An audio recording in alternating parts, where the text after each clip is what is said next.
وفي فرقانه الحميد. أعوذ بالله من الشيطان الرجيم. بسم الله الرحمن الرحيم. ولقد كرمنا بني آدم وحملناهم في البر والبحر ورزقناهم من الطيبات وفضلناهم على كثير ممن خلقنا تفضيلا. إن الله وملائكته يصلون على النبي يا أيها الذين آمنوا صلوا عليه وسلموا تسليما. اللهم صل على محمد وعلى آل محمد كما صليت على إبراهيم وعلى آل إبراهيم إنك حميد مجيد. اللهم بارك على محمد وعلى آل محمد كما باركت على إبراهيم وعلى آل إبراهيم إنك حميد مجيد. সকল প্রশংসার মালিককে, সকল ক্ষমতার উৎসকে। কেউ যেটা পারে না পারে কে? কেউ যেটা দেখে না দেখে কে? সে আল্লাহর দরবারে আমরা শুকর গুজার হচ্ছি। আমরা সবাই পড়ছি কালিমাতুশ শুকর, আলহামদুলিল্লাহ। সবাই একসাথে গলা ছেড়ে দিয়ে আওয়াজ করে পড়ুন, রব্বানা লাকাল হামদ হামদান কাসীরান তাইয়িবান মুবারাকান ফীহি ইয়া রাব্বি লাকাল হামদু কামা ইয়ানবাগি লিজালালি ওয়াজহিকা ওয়া আযীমি সুলতানিকা। লাকাল হামদু বিল ঈমান, লাকাল হামদু বিল ইসলাম, লাকাল হামদু বিল কুরআন। আল্লাহ রাব্বুল ইজ্জা ওয়াল জালালের দরবারে শুকরিয়া জ্ঞাপনের পাশাপাশি এই প্রোগ্রামের অর্গানাইজিং কমিটিকে অন্তরের অন্তঃস্থল থেকে ধন্যবাদ জানাতে চাই যে আদ-দ্বীন ফাউন্ডেশন অথরিটি তারা যশোরের ফুলের হাটে এরকম চমৎকার গুছানো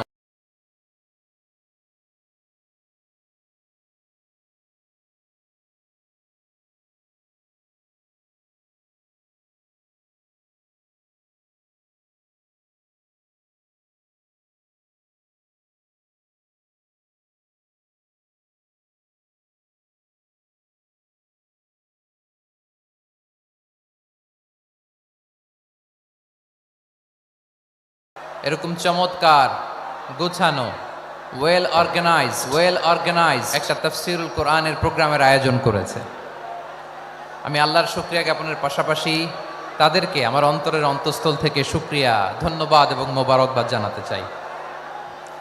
আজকের প্রোগ্রামে উপস্থিত আছেন বৃহত্তর খুলনা বিভাগের ব্যবসায়ী ভাইয়েরা, কর্মজীবী ভাইয়েরা, ছাত্র ভাইয়েরা, পর্দার আড়ালে মহিলা প্যান্ডেলে আমার মায়েরা একটা তাফসীরুল কোরআনের প্রোগ্রামের আয়োজন করেছে। আমি আল্লাহর শুকরিয়া জ্ঞাপনের পাশাপাশি তাদেরকে আমার অন্তরের অন্তঃস্থল থেকে শুকরিয়া, ধন্যবাদ এবং মোবারকবাদ জানাতে চাই। আজকের প্রোগ্রামে উপস্থিত আছেন খুলনা বিভাগের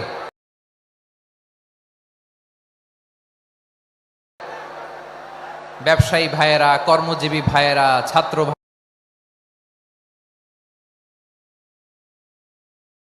ভাইয়েরা, পর্দার আড়ালে, মহিলা প্যান্ডেলে আমার মায়েরা, বোনেরা, উপস্থিত আছেন কওমি মাদ্রাসার মুহতামিম বৃন্দ, আলিয়া মাদ্রাসার প্রিন্সিপাল হুজুর, শিক্ষকবৃন্দ, ছাত্রবৃন্দ, ইমাম সাহেব,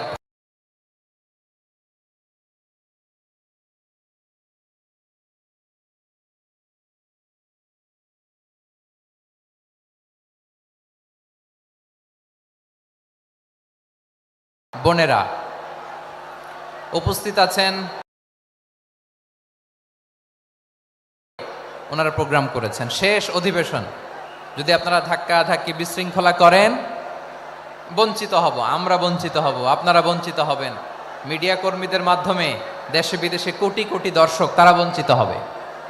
আর যদি একটা নীরব, নিস্তব্ধ, নিঝুম পরিবেশ আমাকে উপহার দেন, আমি জনগুরুত্বপূর্ণ, যেটা রাষ্ট্রের জন্য গুরুত্বপূর্ণ, যেটা সামাজিকভাবে আমাদের জন্য গুরুত্বপূর্ণ, আমার ব্যক্তি জীবনের জন্য গুরুত্বপূর্ণ, গোটা মানবতার জন্য গুরুত্বপূর্ণ, এরকম কিছু বার্তা আজকের এই ঐতিহাসিক যশোরের প্রোগ্রামে আমি রাখতে চাই ইনশাআল্লাহ। কিন্তু সেজন্য সহযোগিতা করতে হবে। যে ডান দিকের ছেলেরা মাশাআল্লাহ বলার সাথে সাথে ঠান্ডা, কিন্তু এখানে এখনো ঠান্ডা হচ্ছে না। তোমরা ভলান্টিয়ারদের কথা শোনো, জায়গা না পেলে পেছনে যাও, ধাক্কাধাক্কি করো কেন ভাইয়েরা? এটা করো না। এই যে তোমাদেরকে দেখতে পাচ্ছি তো, একে অপরকে ধাক্কা ধাক্কি করে আমাকে দেখার চেষ্টা, পেছনে চলে যাও, নয় অন্য প্যান্ডেলে যাও, কোনো আওয়াজ হবে না। 10, 9, 8, 7,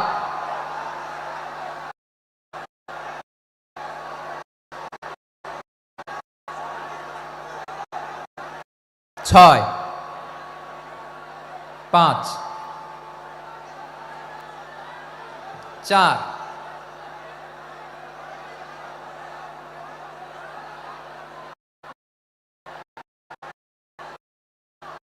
3, 2, 1, 0। প্রিয় ভাইয়েরা, অনেক আলোচনা হয়েছে 3 দিন ব্যাপী। দেশ বরেণ্য, প্রথিতযশা ওলামায়ে হজরতের মুখে আপনারা অসংখ্য কথা শুনেছেন। আমলের জন্য এগুলোই যথেষ্ট, নতুন করে আমার বলার কিছুর দরকার নাই। নতুন করে উপস্থাপনের মতো বলার মতো আমার কাছে কিছু নাইও। যা বলার 1500 বছর আগে আল্লাহ তাআলা উম্মাকে বলে দিয়েছেন, ঠিক কিনা? এমন কিতাব দান করেছে যে কিতাবে ভুল নাই, যতই পড়ি ততই শেখা যায়। বিয়ন্ডলেস, বাউন্ডলেস, বটমলেস, কুল কিনারা নাই, কুল কিনারা বিহীন সাগর, পড়েন সুবহানাল্লাহ। গত 3 দিন ধরে স্কলাররা যে সমস্ত বিষয়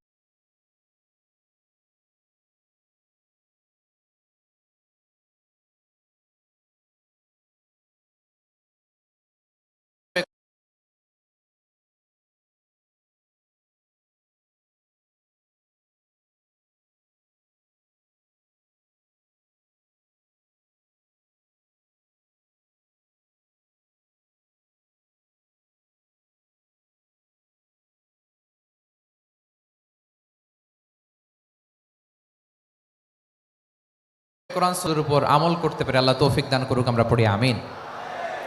আসুন এখানে আসার বসার এই প্রোগ্রামে অংশগ্রহণ করার উদ্দেশ্যকে, নিয়াতকে আমরা খালেস করে নেই। আজকে আমরা যা শুনবো শিখবো আমলের নিয়তে শুনবো, ঠিক কিনা বলেন? শেষ পর্যন্ত নীরবতা বজায় রাখবো।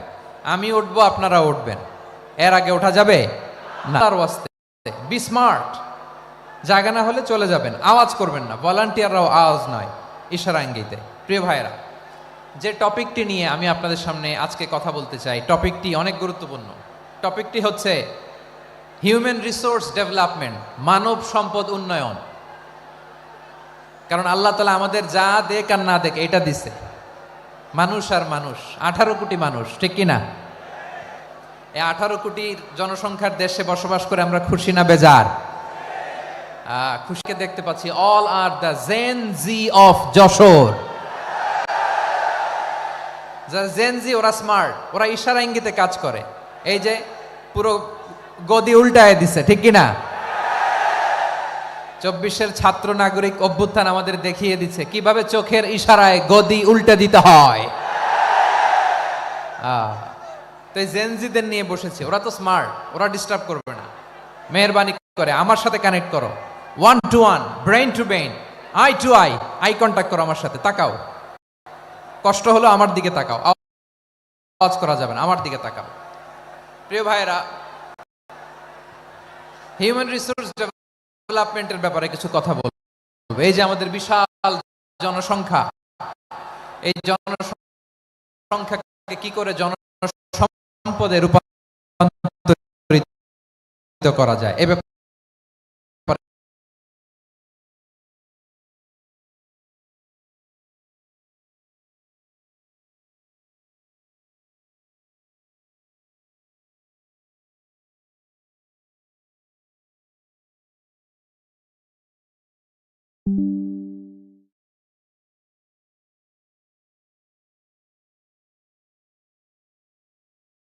কথা বলি। সূরাতু বনী ইসরাইলের 70 নম্বর আয়াত তেলাওয়াত করেছি। এই আয়াতের আলোকে কিছু কথা আমি আপনাদের সামনে বলবো। আল্লাহ তাআলা ইরশাদ করছেন, ওয়ালাকাদ কাররামনা বনী আদম ওয়া হামালনাহুম ফিল বাররি ওয়াল বাহরি ওয়া রাযাকনাহুম মিনাত তাইয়্যিবাত ওয়া ফাদ্দাকাদ কাররামনা বনী আদম, আমি বনি আদমকে সম্মানিত করেছি, বনি আদমকে মর্যাদা দিয়েছি। ওয়া হামালনাহুম ফিল বাররি ওয়াল বাহর, বনি আদমকে জলে স্থলে স্থলে এবং সমুদ্রে চলাচলের বাহন দিয়েছি। ওয়া রাযাকনাহুম মিনাত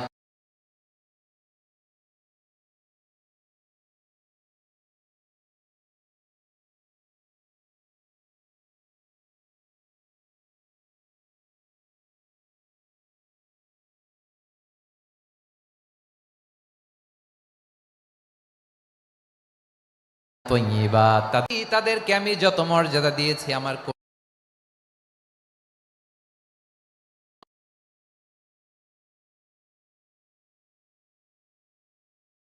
কোন সৃষ্টিকে এত মর্যাদা দেই নাই, পড়েন সুবহানাল্লাহ। I have dignified the status of the sons of Adam. আদমের সব সন্তানের মর্যাদা আমি বাড়িয়েছি। আল্লাহ এখানে বলেননি ওয়ালাকাদ কাররামনাল মুমিনিন, আমি মুমিনের মর্যাদা বাড়িয়েছি, বলেছেন? আল্লাহ এখানে বলেন নাই ওয়ালাকাদ কাররামনাল মুসলিমিন, আমি মুসলিমের মর্যাদা বাড়িয়েছি। আল্লাহ বলেছেন ওয়ালাকাদ কাররামনা বনী আদম, আমি বনী আদমের সম্মান বাড়িয়েছি, হোক সে মুমিন কিংবা কাফের, মুসলিম কিংবা মুশরিক, আস্তিক কিংবা নাস্তিক, আরব কিংবা অনারব, যেই হোক না কেন, আদম সন্তান সবগুলার মর্যাদা বাড়ায় দিয়েছে কে? সবার মর্যাদা আল্লাহ বাড়িয়েছে। মানুষ হিসেবে মর্যাদা, বিশ্বনবী ইসা ইসলাম ইহুদির লাশ দেখে দাঁড়িয়ে গেলেন। কার লাশ? আমার যশোরের ভাইয়েরা আওয়াজ করে বলুন, কার লাশ? ইহুদির লাশ দেখে দাঁড়ায় গেলেন। সাহাবারা বললেন, ইয়া রাসূলুল্লাহ, আপনি দাঁড়ালেন যে, এটা তো ইহুদির লাশ। বিশ্বনবী বললেন, আওয়ালাইসাত নাফসান, এটা কি মানুষ নয়? এটা হোক ইহুদি হোক খ্রিস্টান, এটা তো মানুষ। আমি মানুষ দেখে দাঁড়িয়েছি। আই স্যালিউট দ্য হিউম্যানিটি, আমি মানবতাকে সম্মান করেছি, পড়েন সুবহানাল্লাহ। তাহলে এই জমিনে মানুষের মর্যাদা বেশি, হোক আস্তিক হোক নাস্তিক, হোক মুমিন কিংবা কাফের। আদমের সন্তান হলে, মানুষ হলেই তার মর্যাদা বাড়িয়েছে কে?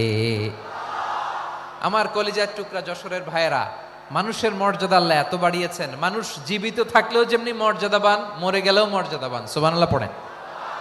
মানুষ মরে গেলে এই ডেড বডিটা কি হয়? পচে যায়, গলে যায়, মাটির সাথে মিশে যায়। তাই বলে আপনি ডেড বডির সাথে যাচ্ছে তাই করতে পারবেন না, পারবেন? কেউ যদি অন্যায় করে, তাকে যদি আপনি শাস্তির আওতায় আনেন, যা মনে চায় করতে পারবেন না। তারা আগুন দিয়ে পোড়াতে পারবেন না, নাক কাটতে পারবেন না, কান কাটতে পারবেন না, অঙ্গ বিকৃতি করতে পারবেন না। কারণ মানব জাতির মর্যাদা স্বয়ং দিয়েছে কে? ডেড বডি পচে যাবে, গলে যাবে। তারপরে ইসলাম বলে, না খবরদার, এই মরা লাশটারও একটা মর্যাদা আছে না নাই? ইসলাম বলে এই লাশটা গলে যাবে, পচে যাবে, কিন্তু এটার অমর্যাদা করো না। কর্পূর দিয়ে, খেজুর পাতা দিয়ে, এটাকে ওয়ার্ম ওয়াটার দিয়ে, গরম পানি দিয়ে ধৌত করো, সাদা শুভ্র ধবধবে কাপড় দিয়ে লাশটাকে তুমি কাভার করো, তারপরে খাটিয়ার মধ্যে লাশটাকে রেখে বিশাল একটা প্রোগ্রাম করো, একটা ফিউনারাল প্রোগ্রাম করো। ওই প্রোগ্রামের ডানে বায়ে পেছনে লাশটারে রাখলে হবে না, প্রোগ্রামের একেবারে সামনটাতে তুমি লাশটাকে রাখো। সুবহানাল্লাহ। একটা ফিউনারাল প্রোগ্রাম করতে হবে, তাকে শেষ বিদায় জানাতে হবে, যেটাকে আমরা জানাজা বলি। কি বলি? জানাজা মানে মাইয়েতের জন্য দোয়া, তার জন্য দোয়া করা হয়, তাকে একটা সিস্টেমেটিক অর্ডারে কবরে রাখা হয়, সুন্দরভাবে সেটাকে কবরস্থ করা হয়, মাটি দেয়া হয়, পানি দেয়া হয়। তার মানে মরে গেলেও মানুষের সম্মান বাড়ায় দিয়েছে কে? এজন্য আল্লাহ বললেন ওয়ালাকাদ কাররামনা বানি আদম, বনি আদমের সম্মান মর্যাদা আমি আল্লাহ বাড়িয়ে দিয়েছি। মানুষের সম্মানে তুমি কখনো আঘাত করো না, ঠিক কি না?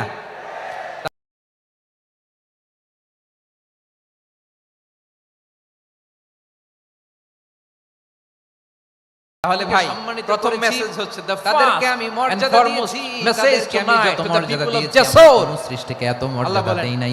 সুবহানাল্লাহ। সন অফ আদম, আমি বনি আদম সবার মর্যাদা বাড়িয়ে দিয়েছি। হোক আস্তিক নাস্তিক, হোক কাফের কিংবা মুশরিক, তার মর্যাদা বাড়াই দিছে কে? যখন বন্যা হয় আমরা ত্রাণ নিয়ে যাই, আমরা শুধু মুসলমানদেরকে ত্রাণ দেই নাকি? হ্যাঁ, আমরা মুসলমানকেও দেই, অমুসলমানকেও দেই, হিন্দুকেও দেই, বৌদ্ধকেও দেই। যেখানেই মানবতা বিপন্ন সেখানে ইসলামের হেল্পিং হ্যান্ড আছে না নাই? সুবহানাল্লাহ। কি দিন আমরা পেয়েছি, কি বিধান আমরা পেয়েছি। ওয়ালাকাদ কাররামনা বানি আদম, আমি বনি আদমকে সম্মানিত করেছি।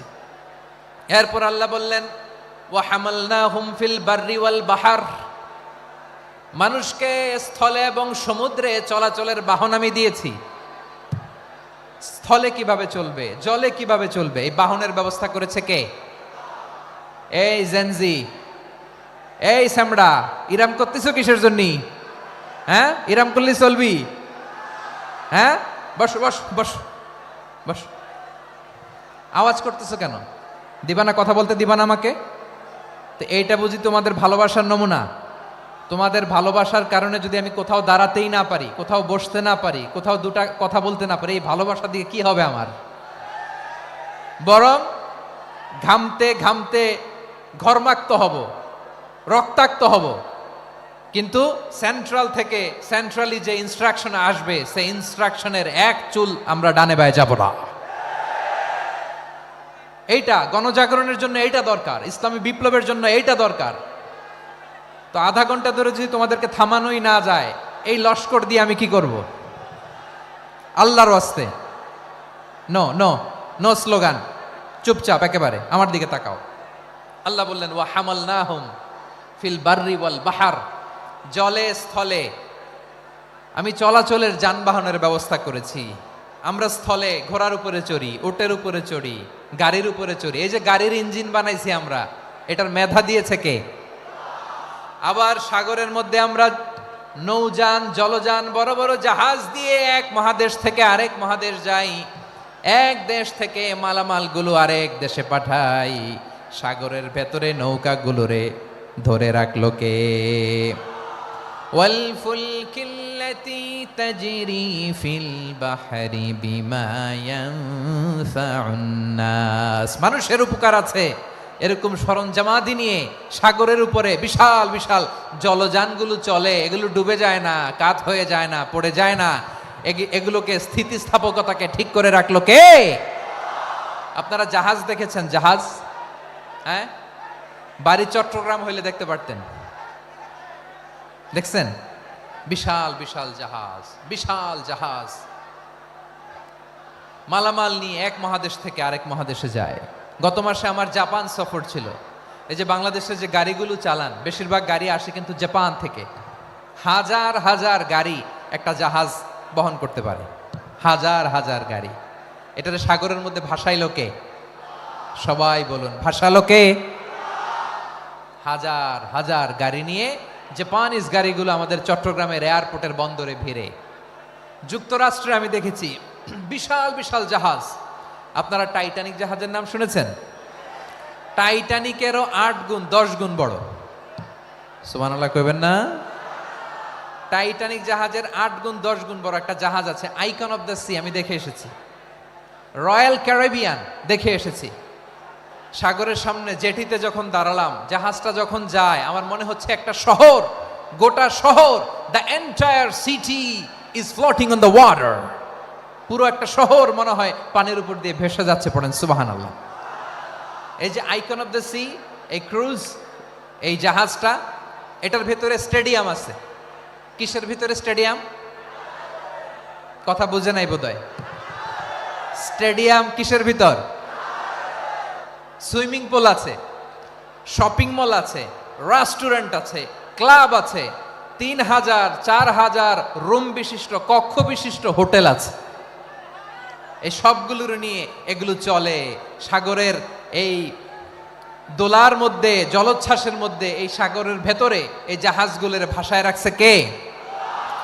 সূরা আর রহমানে আল্লাহ তাআলা বললেন, ওয়ালাহুল জাওয়ারিল মুনশাআতু ফিল বাহরি কাল আ'লাম ফাবিআইয়ি আলা, সবাই পড়েন, ফাবিআইয়ি আলাই রাব্বিকুমা তুকাযিবান। পাহাড় সম বড় বড় জাহাজগুলো মাল বোঝাই করে সাগরের মধ্যে ভেসে বেড়ায়। এগুলো দিয়ে মালামাল বহন করা যায়, মানুষও এক দেশ থেকে আরেক দেশে যায়। এই জাহাজগুলোর সাগরের ভেতরে ভাসায় রাখলো কে? এই আয়াতের ভেতরে আল্লাহ তাআলা সূরাত বানী ইসরাঈলের এই চমৎকার আয়াতের ভেতরে আল্লাহ তাআলা বেসিকলি মানব জাতির প্রতি তার 4টি স্পেশাল অনুগ্রহের কথা বলেছেন। কয়টি? 2টা বলে ফেলছি। 1 নাম্বার, ওয়ালাকাদ কাররামনা বানি আদম, আমি বনি আদমের সম্মান বাড়াইছি। নাকি মুসলমানদের? নাকি মুসল্লিদের? কার সম্মান বাড়িয়েছি? বনি আদমের। তাহলে human dignity, the first part of the verse talks about the human dignity. 2 number অংশ আল্লাহ তাআলা বললেন, ওয়া হামালনাহুম ফিল বাররি ওয়াল বাহর, স্থলে এবং সমুদ্রে আমি তাদের জন্য চলাচলের বাহন দিয়েছি। সুবহানাল্লাহ। তার মানে smooth movement on land and sea, জলে এবং স্থলে যাতে আমরা স্মুথলি মুভ করতে পারি আল্লাহ তাআলা দিয়েছেন।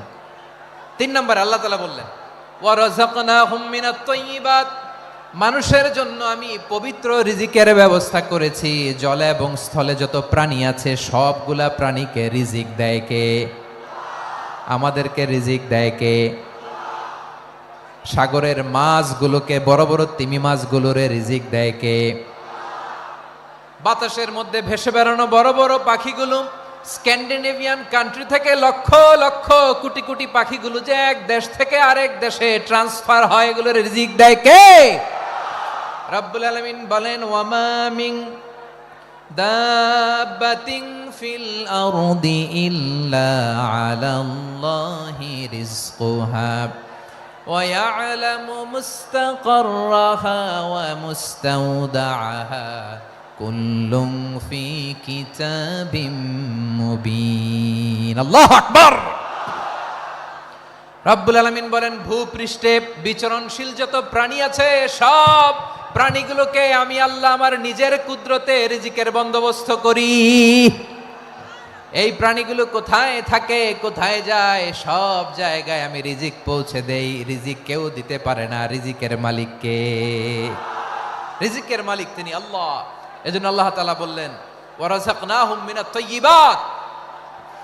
এরপর আল্লাহ বললেন, ওয়া ফাদ্দালনাহুম আলা কাসীরিম মিম্মান খালাকনা তাফদীলা। আমি যত প্রাণী সৃষ্টি করেছি সকল প্রাণীর মধ্যে মানুষের মর্যাদা, শ্রেষ্ঠত্ব আমি দিয়েছি। সুবহানাল্লাহ পড়েন। তাহলে 1 নম্বরে আল্লাহ বললেন, আমি বনি আদমের মর্যাদা বাড়ালাম। এরপরে বললেন, স্থলে এবং সমুদ্রে চলাচলের জন্য যানবাহন দিলাম। 3 নম্বরে আল্লাহ বললেন, পবিত্র রিজিকের ব্যবস্থা করে দিলাম। এরপরে আল্লাহ বললেন, যত প্রাণী আছে, সৃষ্টি আছে, সবগুলার উপরে আমি মানুষকে শ্রেষ্ঠত্ব দিলাম।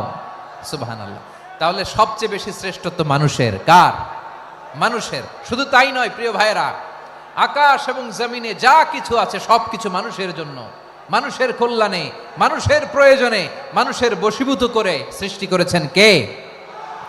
রব্বুল আলামিন বলেন, হুয়াল্লাযী খালাকা লাকুম মা ফিল আরদি জামিআ, এই জমিনের মধ্যে যা কিছু আমি আল্লাহ সৃষ্টি করেছি সব কিছু আমি মানুষের জন্য সৃষ্টি করেছি। পড়েন সুবহানাল্লাহ।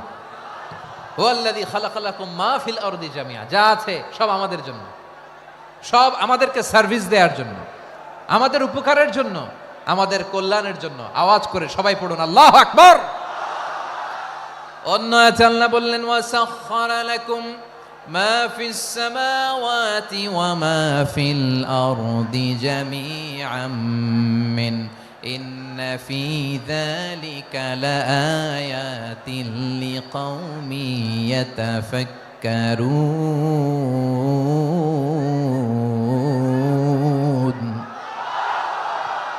প্রথমে আয়াতে আল্লাহ বললেন জমিনে যা আছে সব তোমাদের কল্যাণে আমি সৃষ্টি করলাম। এরপরে আল্লাহ বললেন আকাশেও যা আছে সব তোমাদের জন্য সৃষ্টি করলাম, তোমাদের অনুগত বানায় দিলাম। পড়েন সুবহানাল্লাহ।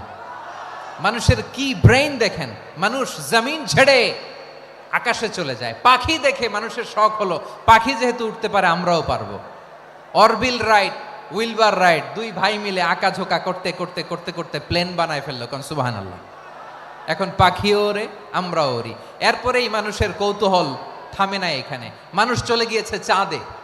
কোথায় গেছে? এখন কিন্তু চাঁদে জমি বিক্রি হয় জানেন। পৃথিবী নিয়ে মারামারি শেষ, রাশিয়া আমেরিকা এখন ধরছে চাঁদ আর মঙ্গল গ্রহ। এখন চাঁদে জমি বিক্রি হয়, মঙ্গলে জমি বিক্রি হয়। এই চাঁদ, মঙ্গল, বৃহস্পতি, শনি সব আল্লাহ তাআলা আমাদের জন্য বানিয়েছেন। সুবহানাল্লাহ পড়েন। মানুষ সাগরের উপরে চড়ে, শূন্যে ভেসে বেড়ায়, পাহাড় কেটে সুড়ঙ্গ বানায়, টানেল বানায়। মানুষ ব্রডব্যান্ডের লাইন নিয়ে যায় সাগরের ভেতর দিয়ে, এক দেশ থেকে আরেক দেশে, এক মহাদেশ থেকে আরেক মহাদেশে। সুবহানাল্লাহ পড়েন। তার মানে গোটা বিশ্বের সব কিছুর উপরে control, superiority over all creatures, সব কিছুর উপর কন্ট্রোল, মনিটরিং, নিয়ন্ত্রণ, এটা প্রতিষ্ঠা করে দিয়েছে কে? এজন্যই মানুষের শ্রেষ্ঠত্ব। ওয়ালাকাদ কাররামনা বানি আদম, আমি বনি আদমের সম্মান বাড়িয়েছি, মর্যাদা আমি বাড়িয়ে দিয়েছি। এই কারণে, কারণ মানুষ সব কিছুর উপর নিয়ন্ত্রণ নিতে পারে। মানুষকে নিয়ে এই কোরআনের সব আলোচনা, মানুষকে নিয়ে এই কোরআনের সব। তাই কোরআনের কেন্দ্রীয় আলোচ্য বিষয় হচ্ছে মানুষ। কোরআনের কেন্দ্রীয় আলোচ্য বিষয় কি? যশোরের ভাইয়েরা বুঝে থাকলে সবাই বলবেন কোরআনের কেন্দ্রীয় আলোচ্য বিষয় কি? এই যে আমি মূল আলোচনায় যাচ্ছি এখন। কেন মানুষ কোরআনের কেন্দ্রীয় আলোচ্য বিষয়? এই যে ভাইরা, এই যে হাত জোর করে, এই যে Jessore Gen Z, the smart people of Jessore, হাত জোর করে বলতেছে, হাত জোর করে তোদের কাছে আল্লাহর দোহাই লাগে, স্টপ স্টপ। শুরুতে একবার বলেছে জাগা না হলে আস্তে আস্তে ধাক্কা দিবা, সামনে না পিছনে দিয়ে দিয়ে বেরোয় চলে যাও। এলইডিতে দেখো, এই যে এই যে আল্লাহর ওয়াস্তে জায়গা না হলে ওদিকে যাও। কোরআনের মাহফিলে বিশৃঙ্খলা, এটা কাফিরদের আলামত। কাফিররা শীষ দিত, শীষ। বিশ্বনবী কোরআনের তাফসির করলে কাফিররা শীষ দিত আর ক্ল্যাপিং করত, হুইসেল এন্ড ক্ল্যাপিং। তো আমরা কি এখানে বিশৃঙ্খলা করতে আসছি? তো বারবার থামানো লাগে কেন? কোনো আওয়াজ হবে না, বললাম তো স্টপ। আওয়াজ করে বলুন কোরআনের কেন্দ্রীয় আলোচ্য বিষয় কি? সবাই বলেননি। এতগুলো মানুষ উত্তর দিলে এতটুকু আওয়াজ হয়, অন্তত আমি বিশ্বাস করি না। যশোর আওয়াজ করে বলো কোরআনের কেন্দ্রীয় আলোচ্য বিষয় কি? মানুষ। এই মানুষ কোরআনের কেন্দ্রীয় আলোচ্য বিষয়। মানুষকে আল্লাহ স্বাধীনতা দিয়েছেন। ফামান শাআ ফালইউমিন ওয়া মান শাআ ফালইয়াকফুর। চাইলে মুমিন হতে পারো, চাইলে কাফের হতে পারো, তোমার ইচ্ছা। তবে জেনে রাখো মুমিন হলে পাবা জান্নাত, কাফির হলে পাবা জাহান্নাম। নাও দ্য ডিসিশন ইজ ইয়ার্স। সিদ্ধান্ত তোমার, জান্নাতে যাবা না জাহান্নামে যাবা। যশোরের ভাইয়ের আওয়াজ করে বলুন কই যেতে চান, জান্নাতে না জাহান্নামে? ডান দিকে না বাম দিকে? ডানপন্থী না বামপন্থী? চিল্লা চিল্লি না চুপচাপ? চুপচাপ কয়ে আবার চিল্লাচিল্লি শুরু করে দিচ্ছে। মাশাআল্লাহ। তাহলে কোরআনের কেন্দ্রীয় আলোচ্য বিষয় মানুষ। আমার সাথে থাকতে হবে, তোমাদেরকে নিয়ে আমি আলোচনা শেষ পর্যন্ত যাব। অনেক গুরুত্বপূর্ণ কথা বাকি আছে, আমাকে সহযোগিতা করতে হবে। মাশাআল্লাহ, এই তো ঠান্ডা হয়েছে। হ্যাঁ ঠিক আছে, ঠিক আছে, ঠিক আছে। মানুষকে আল্লাহ এত স্বাধীনতা দিয়েছেন, মানুষ চাইলে অনেক ভালো হইতে পারে। ভালোর রাস্তাও খোলা, খারাপ হওয়ার রাস্তাও খোলা। ভালো হইলে মানুষ অনেক ভালো, খারাপ হইলে অনেক খারাপ। ভালো হইলে সবচেয়ে ভালো, খারাপ হইলে সবচেয়ে খারাপ। এজন্য সিদ্ধান্ত আপনাকে নিতে হবে। আল্লাহ তাআলা বলছেন, লাকাদ খালাকনাল ইনসানা ফি আহসানি তাকওয়িম সুম্মা রাদাদনাহু আসফালা সাফিলিন। আমি মানুষকে অনেক সুন্দর অবয়বে, সুন্দর আকৃতিতে সৃষ্টি করেছি। তার শুধু চেহারার ডিজাইনটাই সুন্দর নয়, তার ব্রেনটা বড্ড সুন্দর, তার মানসিকতা বড্ড সুন্দর, তার সৃজনশীলতা বড্ড সুন্দর। পড়েন সুবহানাল্লাহ। আমাদের চেহারা, অবয়ব, ডিজাইন যে সুন্দর তা না, আমাদের ব্রেনটা অনেক সফিস্টিকেটেড ব্রেন, অনেক সফিস্টিকেটেড। এই 1.5 কেজি ব্রেন ইউজ করে মানুষ গোটা বিশ্বে সভ্যতা বিনির্মাণ করেছে, ঠিক কিনা? এই ব্রেন আল্লাহ তাআলা আমাকে দিয়েছে। এটার কাজে লাগালে, আপনার 6 সেন্স কাজে লাগালে আপনি অনন্য মানুষ হয়ে উঠবেন, মহামানবে রূপান্তরিত হবেন। মানুষ হতে পারে, চাইলেই মহামানব হতে পারে। আবার যদি মানুষ চায় খারাপও হতে পারে। আল্লাহ বললেন শুধু ভালোই না, ভালো হতে চাইলে অনেক ভালো তুমি হতে পারো, আবার খারাপ হতে চাইলে অনেক খারাপ তুমি হতে পারো। সুম্মা রাদাদনাহু আসফালা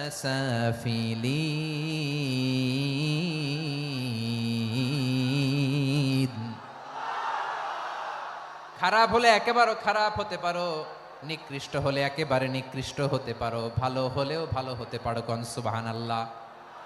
এবার আওয়াজ করে বলুন, ভালো হতে চাই না খারাপ, শ্রেষ্ঠ না নিকৃষ্ট? মানুষ ভালো হলে মানুষ ফেরেশতার চেয়েও ভালো, মানুষ খারাপ হলে সে পশুর চেয়েও খারাপ। কথা ঠিক কিনা বলেন? ভালো হলে ফেরেশতার চেয়েও ভালো, খারাপ হলে পশুর চেয়েও নিকৃষ্ট। তার মানে শ্রেষ্ঠত্বে মানুষ, শ্রেষ্ঠত্বে ফেরেশতাকে হার মানায়, আর অধপতনে শ্রেষ্ঠত্বে ফেরেশতাকে ছাড়িয়ে যায়, আর অধপতনে পশুকেও হার মানায়। আই রিপিট, আমি আবারও বলছি, মানুষ শ্রেষ্ঠত্বে ফেরেশতাকে ছাড়িয়ে যায়, আর অধপতনে সে পশুকেও হার মানায়। আওয়াজ করে বলতে হবে ঠিক কিনা? এটার প্রমাণ কি? মানুষ শ্রেষ্ঠ হইলে যে ফেরেশতার চেয়েও সেরা, তার প্রমাণ কি? আল্লাহ তাআলা বলছেন, ওয়া ইয কুলনা লিল মালাইকাতি ইসজুদু লি আদম ফাসাজাদু ইল্লা ইবলিস আবা ওয়াস্তাকবারা ওয়া কানা মিনাল কাফিরিন। আল্লাহ বলেন, স্মরণ করো সে সময়ের কথা যখন আমি ফেরেশতাদেরকে বললাম, ও ফেরেশতারা আদমকে সেজদা দাও। সব ফেরেশতারা সম্মান সূচক সেজদা আদমকে দিল। তারা আদমের জন্য সেজদায় লুটিয়ে পড়লো, একজন ছাড়া, তার নাম ইবলিস। আওয়াজ করে বলেন, তার নাম কি? সে অহংকার প্রদর্শন করলো, সে কাফের হয়ে গেল। বাকি সব ফেরেশতারা সেজদা দিল। সুবহানাল্লাহ। আবার আদম আলাইহিস সালামকে আল্লাহ জিজ্ঞেস করলেন, সব বলে দিল উত্তর, কিন্তু ফেরেশতাদেরকে একই প্রশ্ন জিজ্ঞেস করলেন, তারা উত্তর করতে পারে নাই। তার মানে এর মধ্য দিয়ে প্রমাণিত হয়, মানুষ ভালো হলে ফেরেশতার চেয়েও ভালো, ফেরেশতার চেয়েও মানুষের মর্যাদা বাড়িয়ে দিয়েছে কে?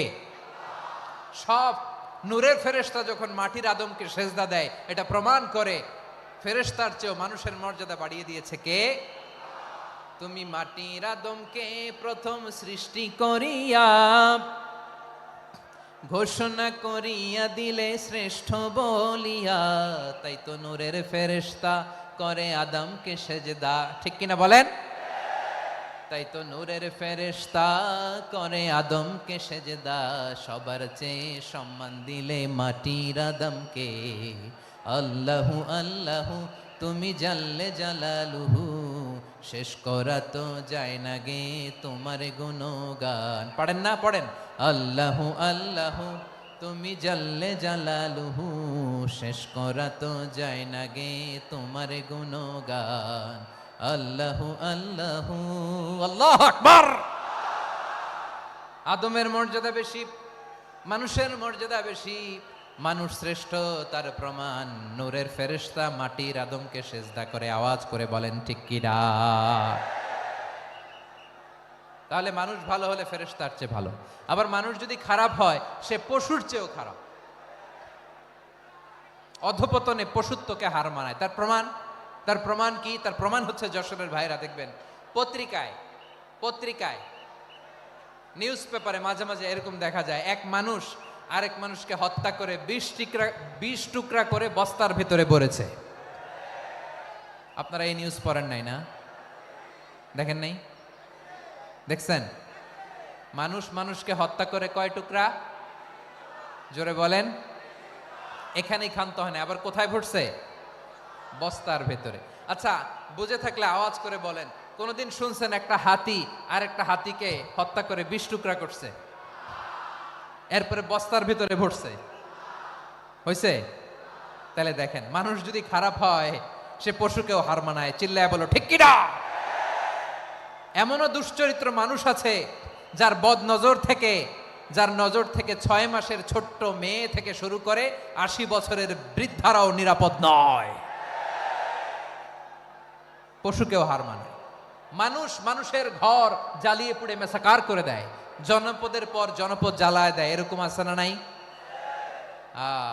বোমা মেরে শহরগুলো উড়িয়ে দেয়। এই যে ইসরায়েল গাজার মধ্যে যে অ্যাটাক করেছে, এরা মসজিদ মানে নাই, মসজিদে বম ফেলেছে। এরা খ্রিস্টানদের চার্চ গির্জা মানে নাই, গির্জায় বম ফেলেছে। পৃথিবীর ইতিহাসে never happened in the history of the world that someone bombed on a hospital, on a ICU center.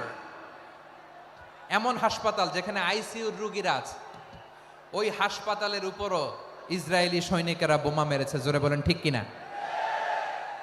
এরা মানুষ? আওয়াজ করে বলেন, এরা মানুষ না। প্রিয় ভাইয়েরা, চোখ কান নাক মুখ থাকলেই মানুষ না।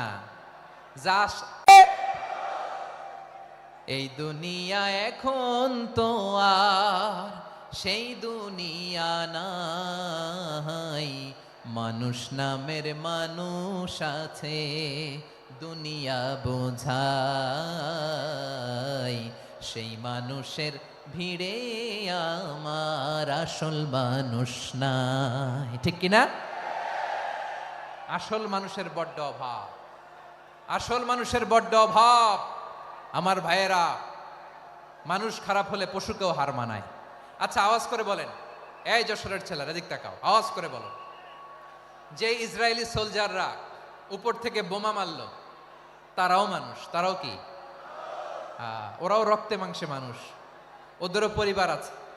বোমা মেরে যেই মেয়েটাকে তারা অনাথ বানায়, ইয়াতিম বানায়, ও কিন্তু বাসায় ওর মেয়েটাকে রেখে আসছে। ঠিক কিনা বলেন?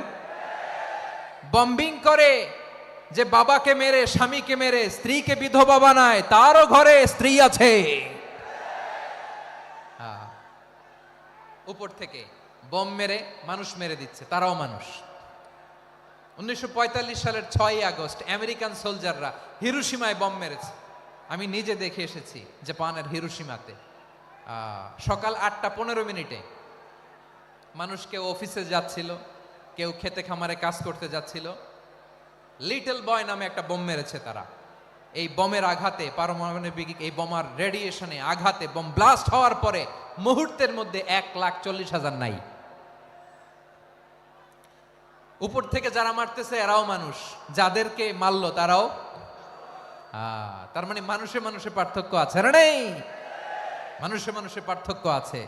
নাক কান চোখ মুখ থাকলেই মানুষ নয়। বাড়ছে জনসংখ্যা, কমছে মানুষ। চিল্লায় বলো ঠিক কিনা? তাহলে আমরা বুঝলাম, মানুষ ভালো হলে অনেক ভালো, খারাপ হলে অনেক খারাপ। ও আমার কলিজার টুকরা যশোরের ভাইয়েরা, আসুন না 3 দিন ব্যাপী এই তাফসিরুল কোরআনের ঐতিহাসিক প্রোগ্রাম থেকে আমরা সিদ্ধান্ত নেই, আমরা ভালো মানুষ হব নাকি খারাপ মানুষ হব।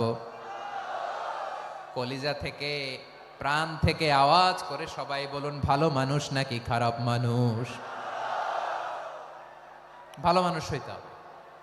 ভালো মানুষ যারা জগৎটাকে এনলাইটেন করবে, যারা এনলাইটেন করবে, যারা সত্যের বীর সেনানী হয়ে দাঁড়াবে, যারা সত্যের পক্ষে কথা বলবে, যারা জালিমের মসনদকে ভেঙে খান খান করে দেবে।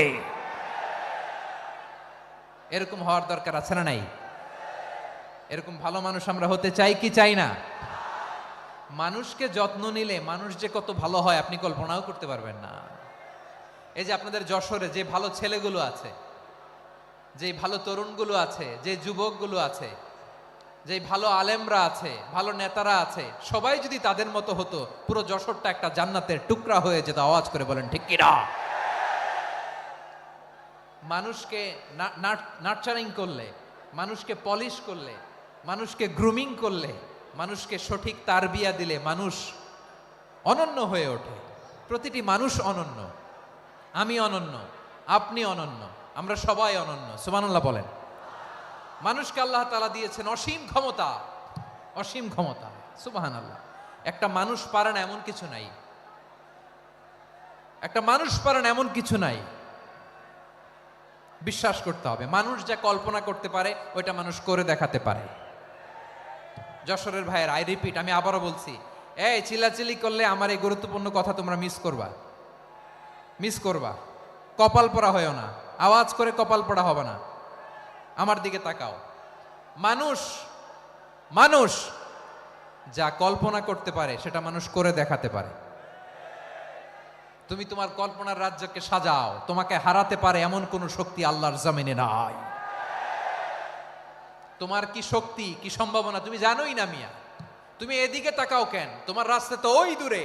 তুমি কোথায় যাবে, আল্লাহ তোমার টেনে কোথায় নিয়ে যাবে তুমি কিছুই জানো না। Plan big, dream big. কল্পনার শক্তিকে বড় করো। মানুষ যা কল্পনা করতে পারে মানুষ তা করে দেখাতে পারে। মানুষের কাছে অসাধ্য কিছু নাই মৃত্যু ছাড়া, এক্সেপ্ট ডেথ। মৃত্যু ছাড়া মানুষ সবকিছুকে জয় করতে পারে।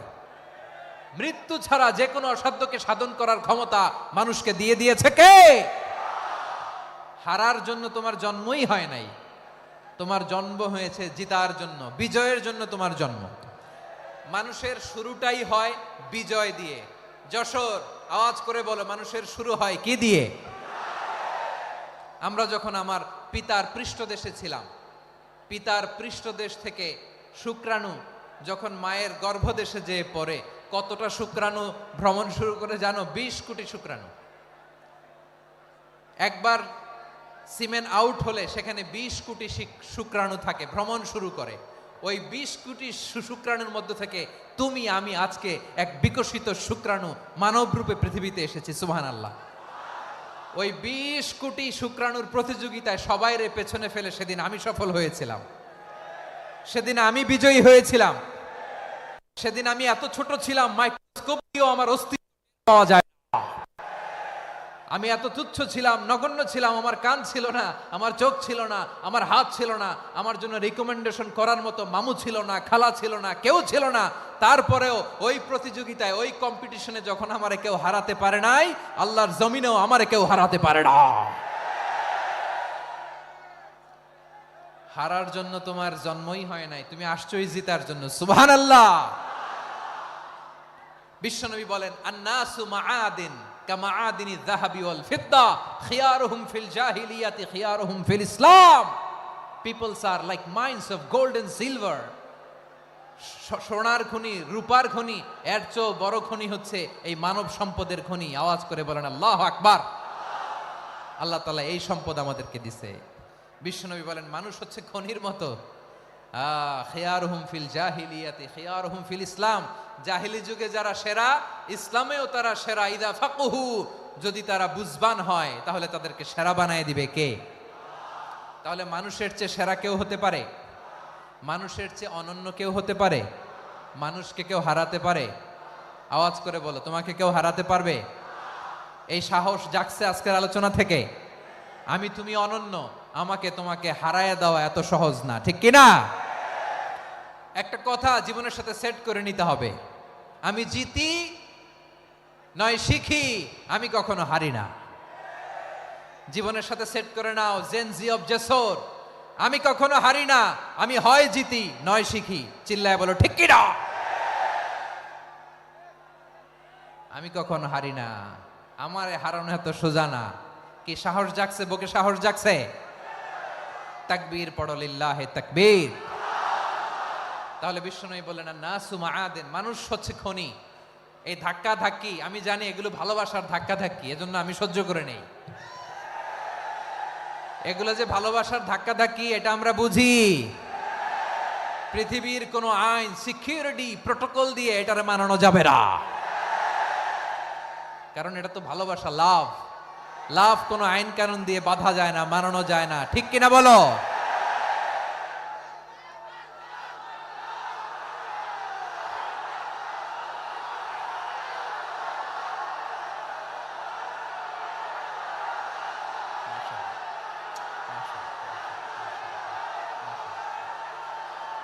ঠিক আছে, বসুন বসুন বসুন। আল নাসু মাআদেন, মানুষ হচ্ছে খনি, এই খনির যত্ন নিতে হবে। আমার মা বাবা যারা এসেছেন, আপনার ছেলে মেয়ের যত্ন নেন। আপনার ছেলের মধ্যে যে কি পটেনশিয়াল আপনি জানেন না। আপনার এই ছোট্ট অবুজ ছেলেটাই আগামী দিনের শায়েখ আহমদুল্লাহ হবে। আপনার হেফসখানায় পড়া ওই ছোট্ট ছেলেটাই আগামী দিনের আল্লামা মামুনুল হক হবে। আপনার ওই ছেলেটা আমির হামজা হবে, আব্দুল হাই সাইফুল্লাহ হবে।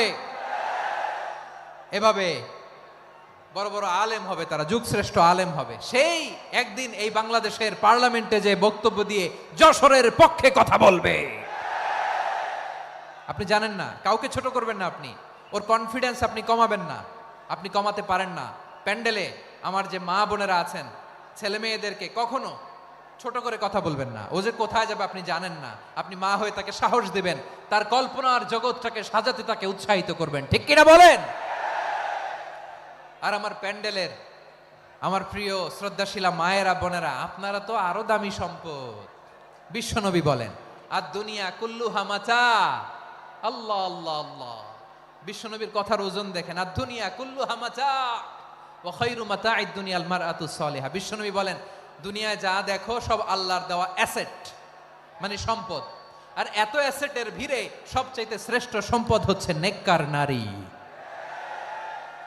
সুবহানাল্লাহ। ভাইয়েরা বোনের সাথে খারাপ আচরণ করো না, সন্তান মায়ের সাথে খারাপ আচরণ করো না। আমাদের মায়েরা আমাদের asset, they are our priceless asset. কারণ এই মায়েদের পেটে এসেছে আল্লাহর ওলিরা, এই মায়েদের পেটে এসেছে খান জাহান আলী, এই মায়ের পেটে এসেছে শাহজালাল ইয়ামানি, এই মায়ের পেটে এসেছে আল্লাহর সব নবীরা। নাকি নবীরা আকাশ থেকে ধপ করে জমিনে নেমে আসছে? মায়ের পেটে আসছে। এই মায়ের পেটগুলো খনি। আমার সম্মানিতা মায়েরা বোনেরা, নিজেকে ইসলাম দিয়ে সাজান, নিজেকে ইসলাম দিয়ে সাজান, নিজেকে পবিত্র রাখুন, নিজের আব্রু ইমান ইজ্জতের হেফাজত করুন, কোরআন পড়ুন, সুন্নাহ পড়ুন। আপনি জানেন না আপনার গর্ভে কে আসছে, কোন ক্ষণজন্মা পুরুষকে আল্লাহ তাআলা আপনার গর্ভে পাঠাবে আপনি জানেন না। মায়েরা নিজেদেরকে পবিত্র রাখুন, ইসলাম চর্চা করুন, কোরআন চর্চা করুন, নৈতিকতা দিয়ে নিজেকে সাজান। যশোরের জেনজি, নিজেদেরকে প্রস্তুত রাখো আগামীর বাংলাদেশের জন্য। নৈতিকতা, মোরালিটি, ভ্যালিউজ দিয়ে নিজেকে সাজাও, ইসলাম দিয়ে নিজেকে সাজাও। কারণ আগামীর বাংলাদেশ ইসলামের বাংলাদেশ। বাংলাদেশের আসল পরিচয় ইসলাম। বাংলাদেশের আসল পরিচয় কি? সবাই বলে না। বাংলাদেশের আসল পরিচয় কি? এই ইসলাম নিয়ে আমরা সংসদ ভবন সাজাবো, রাজি আছি না নাই? শেকড় ভুলে যাওয়া যাবে না। আমরা ধাপে ধাপে শারিয়া আইনের দিকে যাব ইনশাআল্লাহ, কিন্তু জঙ্গিবাদ দিয়ে নয়, কট্টর পন্থা দিয়ে নয়। আমরা ইন্টেলেকচুয়ালি, গ্রাজুয়ালি, ধাপে ধাপে শারিয়া আইনের দিকে মুভ করব ইনশাআল্লাহ। বলো লিল্লাহি তাকবীর। এদেশের আসল পরিচয় সবাই বলে না, আওয়াজ করে, এদেশের আসল পরিচয়। এদেশে আজান শুনে সূর্য ওঠে শহর গ্রামে, এদেশে আজান শুনে সূর্য ডুবে সন্ধ্যা নামে, এদেশে সকল কাজে সবাই বলে বিসমিল্লাহ, এদেশে ভালো কিছু দেখে শুনে হাসি মুখে সবাই বলে মাশা আল্লাহ, সুবহানাল্লাহ সুবহানাল্লাহ সুবহানাল্লাহ সুবহানাল্লাহ সুবহানাল্লাহ সুবহানাল্লাহ সুবহানাল্লাহ সুবহানাল্লাহ। ও নবীন তরুণ তোমার কিসের এত ভয়, জেনে রেখো বাংলাদেশের আসল পরিচয়। বাংলাদেশের আসল পরিচয় ইসলাম। আওয়াজ তুলে বলো, আসল পরিচয় কি? এদেশে পরস্পরে দেখা হলে দেয় সালাম, এদেশে আমজনতার হৃদয় জুড়ে পাক্কালাম, ঠিক কি না? এদেশে বিপদ এলে সর্বজনে সর্বক্ষণে দোয়া পড়ে ইন্না লিল্লাহ সুবহানাল্লাহ সুবহানাল্লাহ সুবহানাল্লাহ সুবহানাল্লাহ। এদেশে আজান শুনে সূর্য ওঠে শহর গ্রামে, এদেশে আজান শুনে সূর্য ডোবে সন্ধ্যা নামে, এদেশে সকল কাজে সবাই বলে বিসমিল্লাহ, এদেশে ভালো কিছু দেখে শুনে হাসি মুখে সবাই বলে মাশা আল্লাহ সুবহানাল্লাহ। আওয়াজ করে সুবহানাল্লাহ সুবহানাল্লাহ সুবহানাল্লাহ সুবহানাল্লাহ। সবাই একসাথে সুবহানাল্লাহ সুবহানাল্লাহ সুবহানাল্লাহ সুবহানাল্লাহ। এদেশের আসল পরিচয় কি? আওয়াজ করে বলতে ভয় লাগে। এদেশের আসল পরিচয় কি? ইসলাম দিয়ে আমাদের সংসদ ভবন চলুক, আমরা চাই কি চাই না? বঙ্গভবনে লা ইলাহা ইল্লাল্লাহর পতাকা উড়ুক, আমরা চাই কি চাই না? প্রতিটি জেলা অফিসে, ডিসি অফিসে লা ইলাহার পতাকা ঝুলুক, আমরা চাই কি চাই না? কারা কারা চাই হাত তুলে আল্লাহরে দেখায়।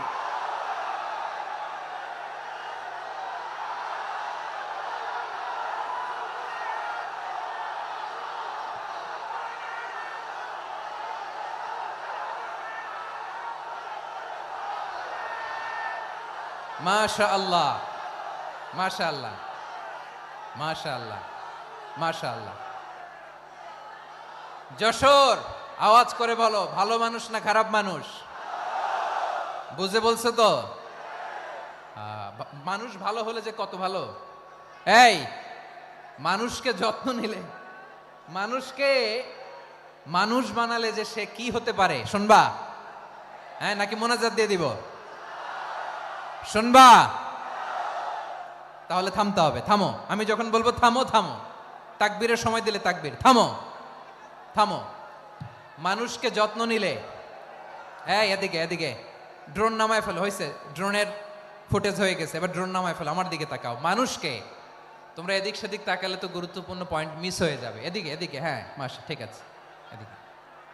মানুষকে যত্ন নিলে মানুষের মধ্যে যারা কি পটেনশিয়াল রেখেছে, আমি জাপানের দুইটা উদাহরণ দেই। জাপানের,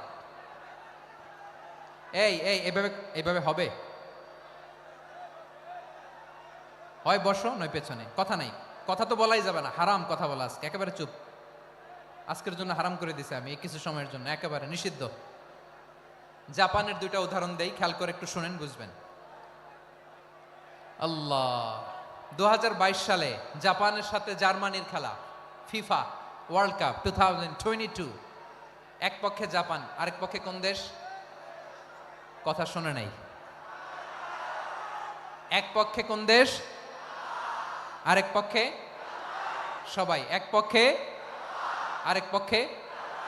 ওই খেলায় জিতেছিল জাপান, জিতেছিল 22 সালের এই ফিফা ওয়ার্ল্ড কাপে জাপান ফুটবল খেলায় জিতে, as a part of their celebration তারা খেলার পরে পুরো স্টেডিয়ামটারে ক্লিন করে, the fan base of Japan, lakh lakh মানুষ খেলা দেখতে যায়, তো এত ডাস্টবিনও তো নাই, তো যারা ডাস্টবিনে জায়গা পায় নাই তারা এই যে চকলেটের প্যাকেট, পানির বোতল, চিপসের প্যাকেট তারা এদিকে সেদিকে রেখে দিয়েছে। জাপানের ভক্তরা, জাপানের ফলোয়াররা, as a part of their celebration তারা খেলার পরে পুরো স্টেডিয়ামের সব ময়লা আবর্জনা ক্লিন করে তারপরে বিদায় নিয়েছে। তাদেরকে কি ক্লিন করার দায়িত্ব দেয়া হয়েছিল? এই যশোর, জাপানের যে ছেলেরা খেলা দেখতে গেছিল ওদেরকে কি ক্লিন করার দায়িত্ব দিছিল? তারা কি স্টেডিয়ামের পরিচ্ছন্নতা কর্মী? তাদের আকল, তাদের সিক্স সেন্স তাদেরকে বলেছে। ছোটবেলা থেকে জাপান গভর্নমেন্ট ওদেরকে এত পরিচ্ছন্নতা শেখায়, ক্লিনলিনেস অ্যাওয়ারনেস ক্যাম্পেইন করায়। ক্লাসে আমি দেখেছি, ক্লাসে নিজের বেঞ্চ নিজে মুছে, ক্লাসের মাঝখানে একটা সময় দেয়, নিজের টেবিল নিজে মুছে, নিজের ক্লাসরুমটা নিজে পরিষ্কার করে, রাস্তাঘাটে একটা ধুলা নাই, ময়লা নাই, একটা টিস্যু নাই। খেলার পরে গোটা বিশ্বকে তাক লাগিয়ে দিয়েছে। জাপানের ফ্যানরা সবার রেখে যাওয়া গার্বেজ, টিস্যু, বোতল পরিষ্কার করে তারপরে স্টেডিয়াম থেকে বিদায় নিয়েছে। আমরা কেন এমন হইতে পারলাম না? আমরা কেন এমন হইতে পারলাম না? জাপানের যারা এগুলো করছে ওদের 3টা করে চোখ না? চোখ তো 3টা। জাপানো লাগো হাত তো 4টা, কান তো 6টা। হ্যাঁ, নাকি আমার মতো 2 হাত 2 কানওয়ালা মানুষ? চোখে দেখলে ওটা মানুষ না। চিন্তা করছেন? তার মানে জাপানিজদেরকে যে গ্রুমিং করে শিখানোর মাধ্যমে পরিচ্ছন্ন বানানো গেছে, ওরা যেমনি মানুষ আমরাও মানুষ। আমাদের সন্তানদেরকে শেখালে তারাও পারবে কিনা? 2 নম্বর উদাহরণ বলি। চট্টগ্রাম ফেনীতে যারা গিয়েছেন, মেঘনা গোমতী ব্রিজ প্রকল্প নাম শুনছেন? মেঘনা একটা ব্রিজ পার হওয়া লাগে। এই মেঘনা গোমতী, এখানে 3টা ব্রিজ কাঁচপুর সহ, এই 3টা ব্রিজের নির্মাণ কাজ, রেনোভেশনের কাজ দেয়া হয়েছিল জাপানের একটা কোম্পানিকে। কাকে? জাপানের কোম্পানি। নির্মাণ শেষে 738 কোটি টাকা বেঁচে গেছিল, এটা গভর্নমেন্টের হাতে দিয়ে তারা বিদায় নিয়েছে। কত টাকা? 738 কোটি টাকা। যত প্রাক্কলিত ব্যয় নির্ধারণ করা হয়েছে সব টাকা সরকার, তৎকালীন সরকার 2019-এর সরকার, কারা ছিল তো জানেন? এই 2019-এর সরকার তাদেরকে দিয়েছে। তারা রিনোভেশন নির্মাণ শেষে 738 কোটি টাকা অতিরিক্ত বেঁচে গেছিল, এটা আবার গভর্নমেন্টের হাতে বুঝাই দিয়ে তারা বিদায় নিচ্ছে। আমরা কেন এমন হইতে পারলাম না? জাপানের ওরাও মানুষ, আমরাও মানুষ। তার মানে মানুষে মানুষে পার্থক্য আছে না নাই? আচ্ছা, জাপানের 2টা উদাহরণ দিলাম, এবার আমার দেশের 2টা উদাহরণ দিব না? বাংলাদেশের 2টা উদাহরণ দিই। 1 নম্বর উদাহরণ, গত সপ্তাহে আপনারা জানেন কক্সবাজার আমার একটা প্রোগ্রাম ছিল, তো হেলিকপ্টারে গিয়েছিলাম। ফেনী জেলা যখন পার হচ্ছি, আমি দেখলাম 3টা উইন্ডমিল চিনেন তো?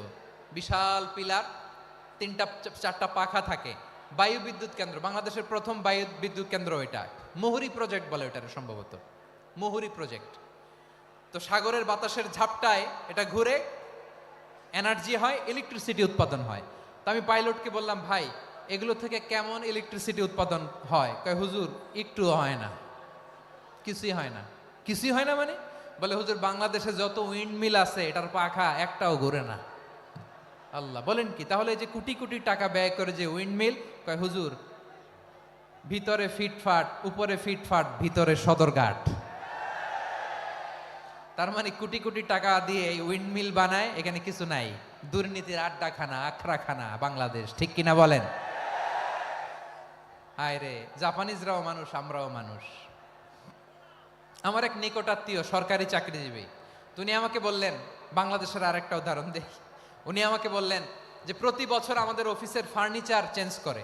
আমি বললাম, প্রতি বছর ফার্নিচার চেঞ্জ করে কেন? বলে যে ফার্নিচার নতুন পারচেজ করলেই তো এখানে টাকা, নতুন কিনতে পারলেই টাকা, নতুন উন্নয়নের সবক শোনাতে পারলেই টাকা। প্রথম আলোর রিপোর্ট। কি আলো? প্রথম আলোর রিপোর্ট। গত 15 বছরে উন্নয়নের নামে লুটপাট হয়েছে প্রায় 3.25 লাখ কোটি টাকা। কার রিপোর্ট? আমাদের বানানো কথা। প্রথম আলোর রিপোর্ট। গত 15 বছরে কারা ছিল জানেন তো? হ্যাঁ, শুধু ওনাদেরকেই দোষ দিয়ে লাভ নাই। স্বাধীনতার পর থেকে শুধু শাসকের হাত বদল হয়েছে, আমরা কিছু পাই নাই, ঠিক কিনা বলেন? শুধু ওনাদের দোষ দিয়ে কি লাভ? একদল খাইছে, আরেক দল খাওয়ার জন্য রেডি হয়ে আছে। আমরা এরকম চাই না। আমরা চাই স্বাধীন সার্বভৌম বাংলাদেশ। আমরা চাই দুর্নীতিমুক্ত বাংলাদেশ। আমি নিউজটা যে কতবার বললাম, এটা কি সম্ভব? 3.25 লাখ কোটি টাকা লুটপাট, মানে লুটপাট করতে করতে এদেশের জনগণকে ফুটপাতে বসায় দিচ্ছে। প্রিয় ভাইয়েরা, তাহলে জাপানের মানুষও মানুষ, আমরাও মানুষ। সিদ্ধান্ত আপনার, কোন মানুষ হবেন, ভালো মানুষ না খারাপ মানুষ? আজকের আলোচনার বিষয় হচ্ছে মানব সম্পদের উন্নয়ন, human resource development. It's a process to increase the capacity of knowledge, skill, capacity of the people of a country. একটা দেশের মানুষের জ্ঞান, তাদের দক্ষতা কি করে বাড়ানো যায়, বাড়িয়ে দেশের উন্নয়ন করানো যায়, এটাই হচ্ছে মানব সম্পদ উন্নয়নের মূল কথা। তাহলে মানব সম্পদ হচ্ছে একটা দেশের সবচাইতে শক্তিশালী পুঁজি। প্রাকৃতিক সম্পদ, খনিজ সম্পদের চেয়েও দামি হচ্ছে মানব সম্পদ। আমার প্রিয় যশোর, প্রাকৃতিক সম্পদ, খনিজ সম্পদের চেয়ে দামি সম্পদ কি সম্পদ? আল্লাহ তাআলা দয়া করে আমাদেরকে এই মানব সম্পদ দিয়েছেন।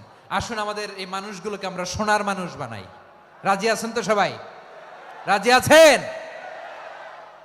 মানুষ পারে না এমন কোনো কিছু নাই, চাইলে সব পারে। এজন্য মানুষকে তারবিয়া দিতে হবে, যথাযথভাবে তাদেরকে গড়তে হবে। আসুন আমরা সিরাতের আয়নায় বিশ্বনবীর জীবনী থেকে দেখি তিনি কিভাবে হিউম্যান রিসোর্সকে ম্যানেজ করতেন। যদি আপনাদের সময় হয় দু একটা উদাহরণ দিয়ে আজকে আমি আমার আলোচনার বিদায় নিব। হবে সময় হবে কয়েক মিনিট? হ্যাঁ, শান্ত থাকবেন তো? শান্ত থাকবা? হ্যাঁ ঠিক আছে। এই ধাক্কার মধ্যে ঢুকছে, এবার মজা বুঝতেছো তো? হ্যাঁ, মানা করছিলাম না? ঠিক আছে, টের পাও। হ্যাঁ ঠিক আছে। যে আওয়াজ করবে আমি ওকে দেখতেছি, কে কে আওয়াজ করে দেখতেছি। শেষ কথা, শেষের দিকে চলে আসছি। বিষ্ণু ইসলাম কিভাবে হিউম্যান রিসোর্সকে ম্যানেজ করতেন, মজার কথা আছে কয়েকটা, বলে বিদায় নিব। বিশ্বনবী কিভাবে এই মানব সম্পদকে ম্যানেজ করতেন। বিশ্বনবী he was a very good talent hunter, চৌকস ট্যালেন্ট হান্টার ছিল। কার মধ্যে কি ট্যালেন্ট আছে দেখলেই বুঝে ফেলতেন। সুবহানাল্লাহ পড়বেন না? কি নবী আমরা পেয়েছি! He was a very good talent hunter. আমার নবী তিনি চৌকস ট্যালেন্ট হান্টার ছিলেন। কার মধ্যে কি প্রতিভা বের করতেন, ওই প্রতিভাকে ইসলামের কল্যাণে কাজে লাগাতেন। সুবহানাল্লাহ বলেন। যাকে যেই জায়গায় সেট করলে ভালো হবে তাকে ওই জায়গায় সেট করতেন। কয়েকজন সাহাবীর জীবনী শোনাই। আবু মাহজুরা রাদিয়াল্লাহু তাআলা আনহু, মক্কার মুয়াজ্জিন, আগে ছিল মুশরিক, পরে হয়েছে মুমিন। উনি কিভাবে মুমিন হইলেন এই ঘটনাটা একটু আপনাদের শোনাতে চাই। তা আপনাদের তো সময় নাই হাতে। হ্যাঁ সময় আছে? এই জেনজি শেষ করে দিল আজকের প্রোগ্রামটা। 1 ঘন্টা ধাক্কা ধাক্কি করে কেমনে দাঁড়ায় আছে আমি বুঝলাম না।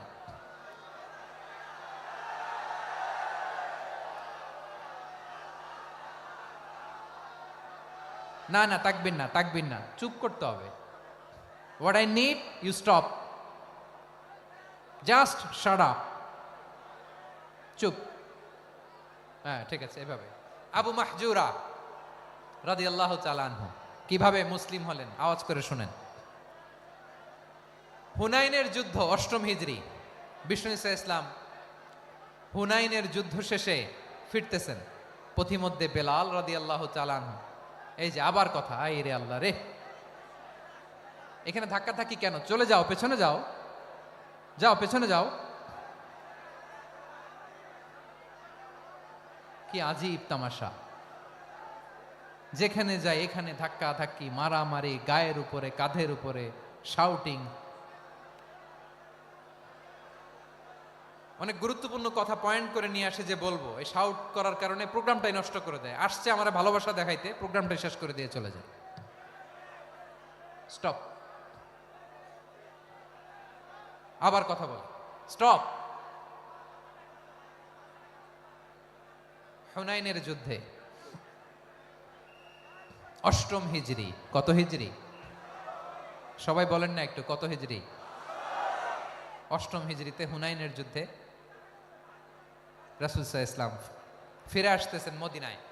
পথিমধ্যে বেলাল রাদিয়াল্লাহু তাআলা আনহু আজান দিচ্ছেন। কি দিচ্ছেন? তো পাশে ছিল মুশরিকদের একটা পল্লী, কিছু মুশরিক তরুণ, কিছু অমুসলিম কিশোর, তারা আজানকে ব্যঙ্গ করতেছে। আমাদের বাংলায় মুখ ভেঙ্গানো বলে আর কি। বেলাল রাদিয়াল্লাহু তাআলা আনহু আজান দিচ্ছেন, ওই বাচ্চাগুলো মুশরিক, তো ওরা আজানকে ব্যঙ্গ করতেছে, বিকৃতি করে ওরাও আজান দিচ্ছে। উদ্দেশ্য হচ্ছে আজানকে নিয়ে ঠাট্টা করা। উদ্দেশ্য কি? ঠাট্টা করা। ব্যাপারটা মনে কষ্ট পাওয়ার মতো ব্যাপার না? কিন্তু বিশ্বনবী ওইখানে দেখেন কি খুঁজলেন। বিশ্বনবী খেয়াল করলেন অমুসলিম কিশোরদের মধ্য থেকে একটা কিশোরের গলাটা বড় দরাজ গলা, কণ্ঠটা বড় সুন্দর। খেয়াল করে দেখলেন যে কিছু কিশোর বেলালের আজানকে ব্যঙ্গ করে, বিকৃতি করে, কিন্তু একজনের কণ্ঠ দেখতে পাচ্ছেন না এত দূরে, কিন্তু কণ্ঠটা বড় সুন্দর, দরাজ গলা। বিশ্বনবী সাহাবীদেরকে বললেন, ধরো এগুলারে ধরো। সবগুলারে ধরে বিশ্বনবী সামনে আনা হলো। ওরা হাঁটু গেড়ে বসলো। বিশ্বনবী বললেন, তোমাদের মধ্যে কে যেন ব্যঙ্গ করে আজান দিচ্ছিল, তার গলাটা বড় উঁচু, গলার বেসটা বড় মজবুত, মেলোডিয়াস, সুমধুর কণ্ঠ, কে?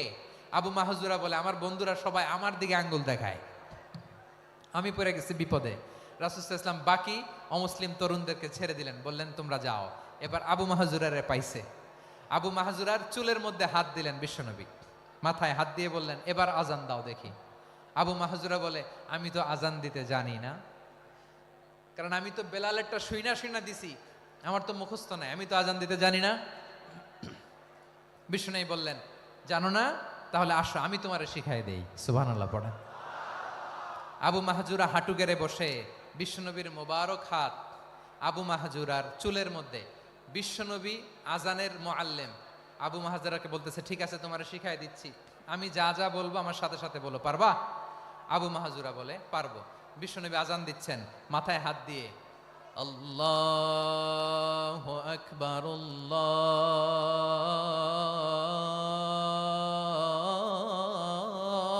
আল্লাহু আকবার। আবু মাহজুরা এই বাক্যটা পড়লেন। বিশ্বনবী দ্বিতীয় বাক্য পড়তে আরম্ভ করলেন,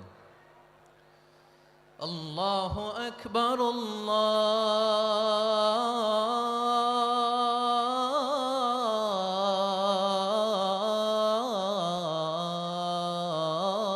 আল্লাহু আকবার। আবু মাহজুরা এই বাক্যটাও বললেন। বিশ্বনবী আবু মাহজুরার মাথার মধ্যে হাত দিয়ে তৃতীয় বাক্য পড়লেন, আশহাদু আল্লা ইলাহা ইল্লাল্লাহ।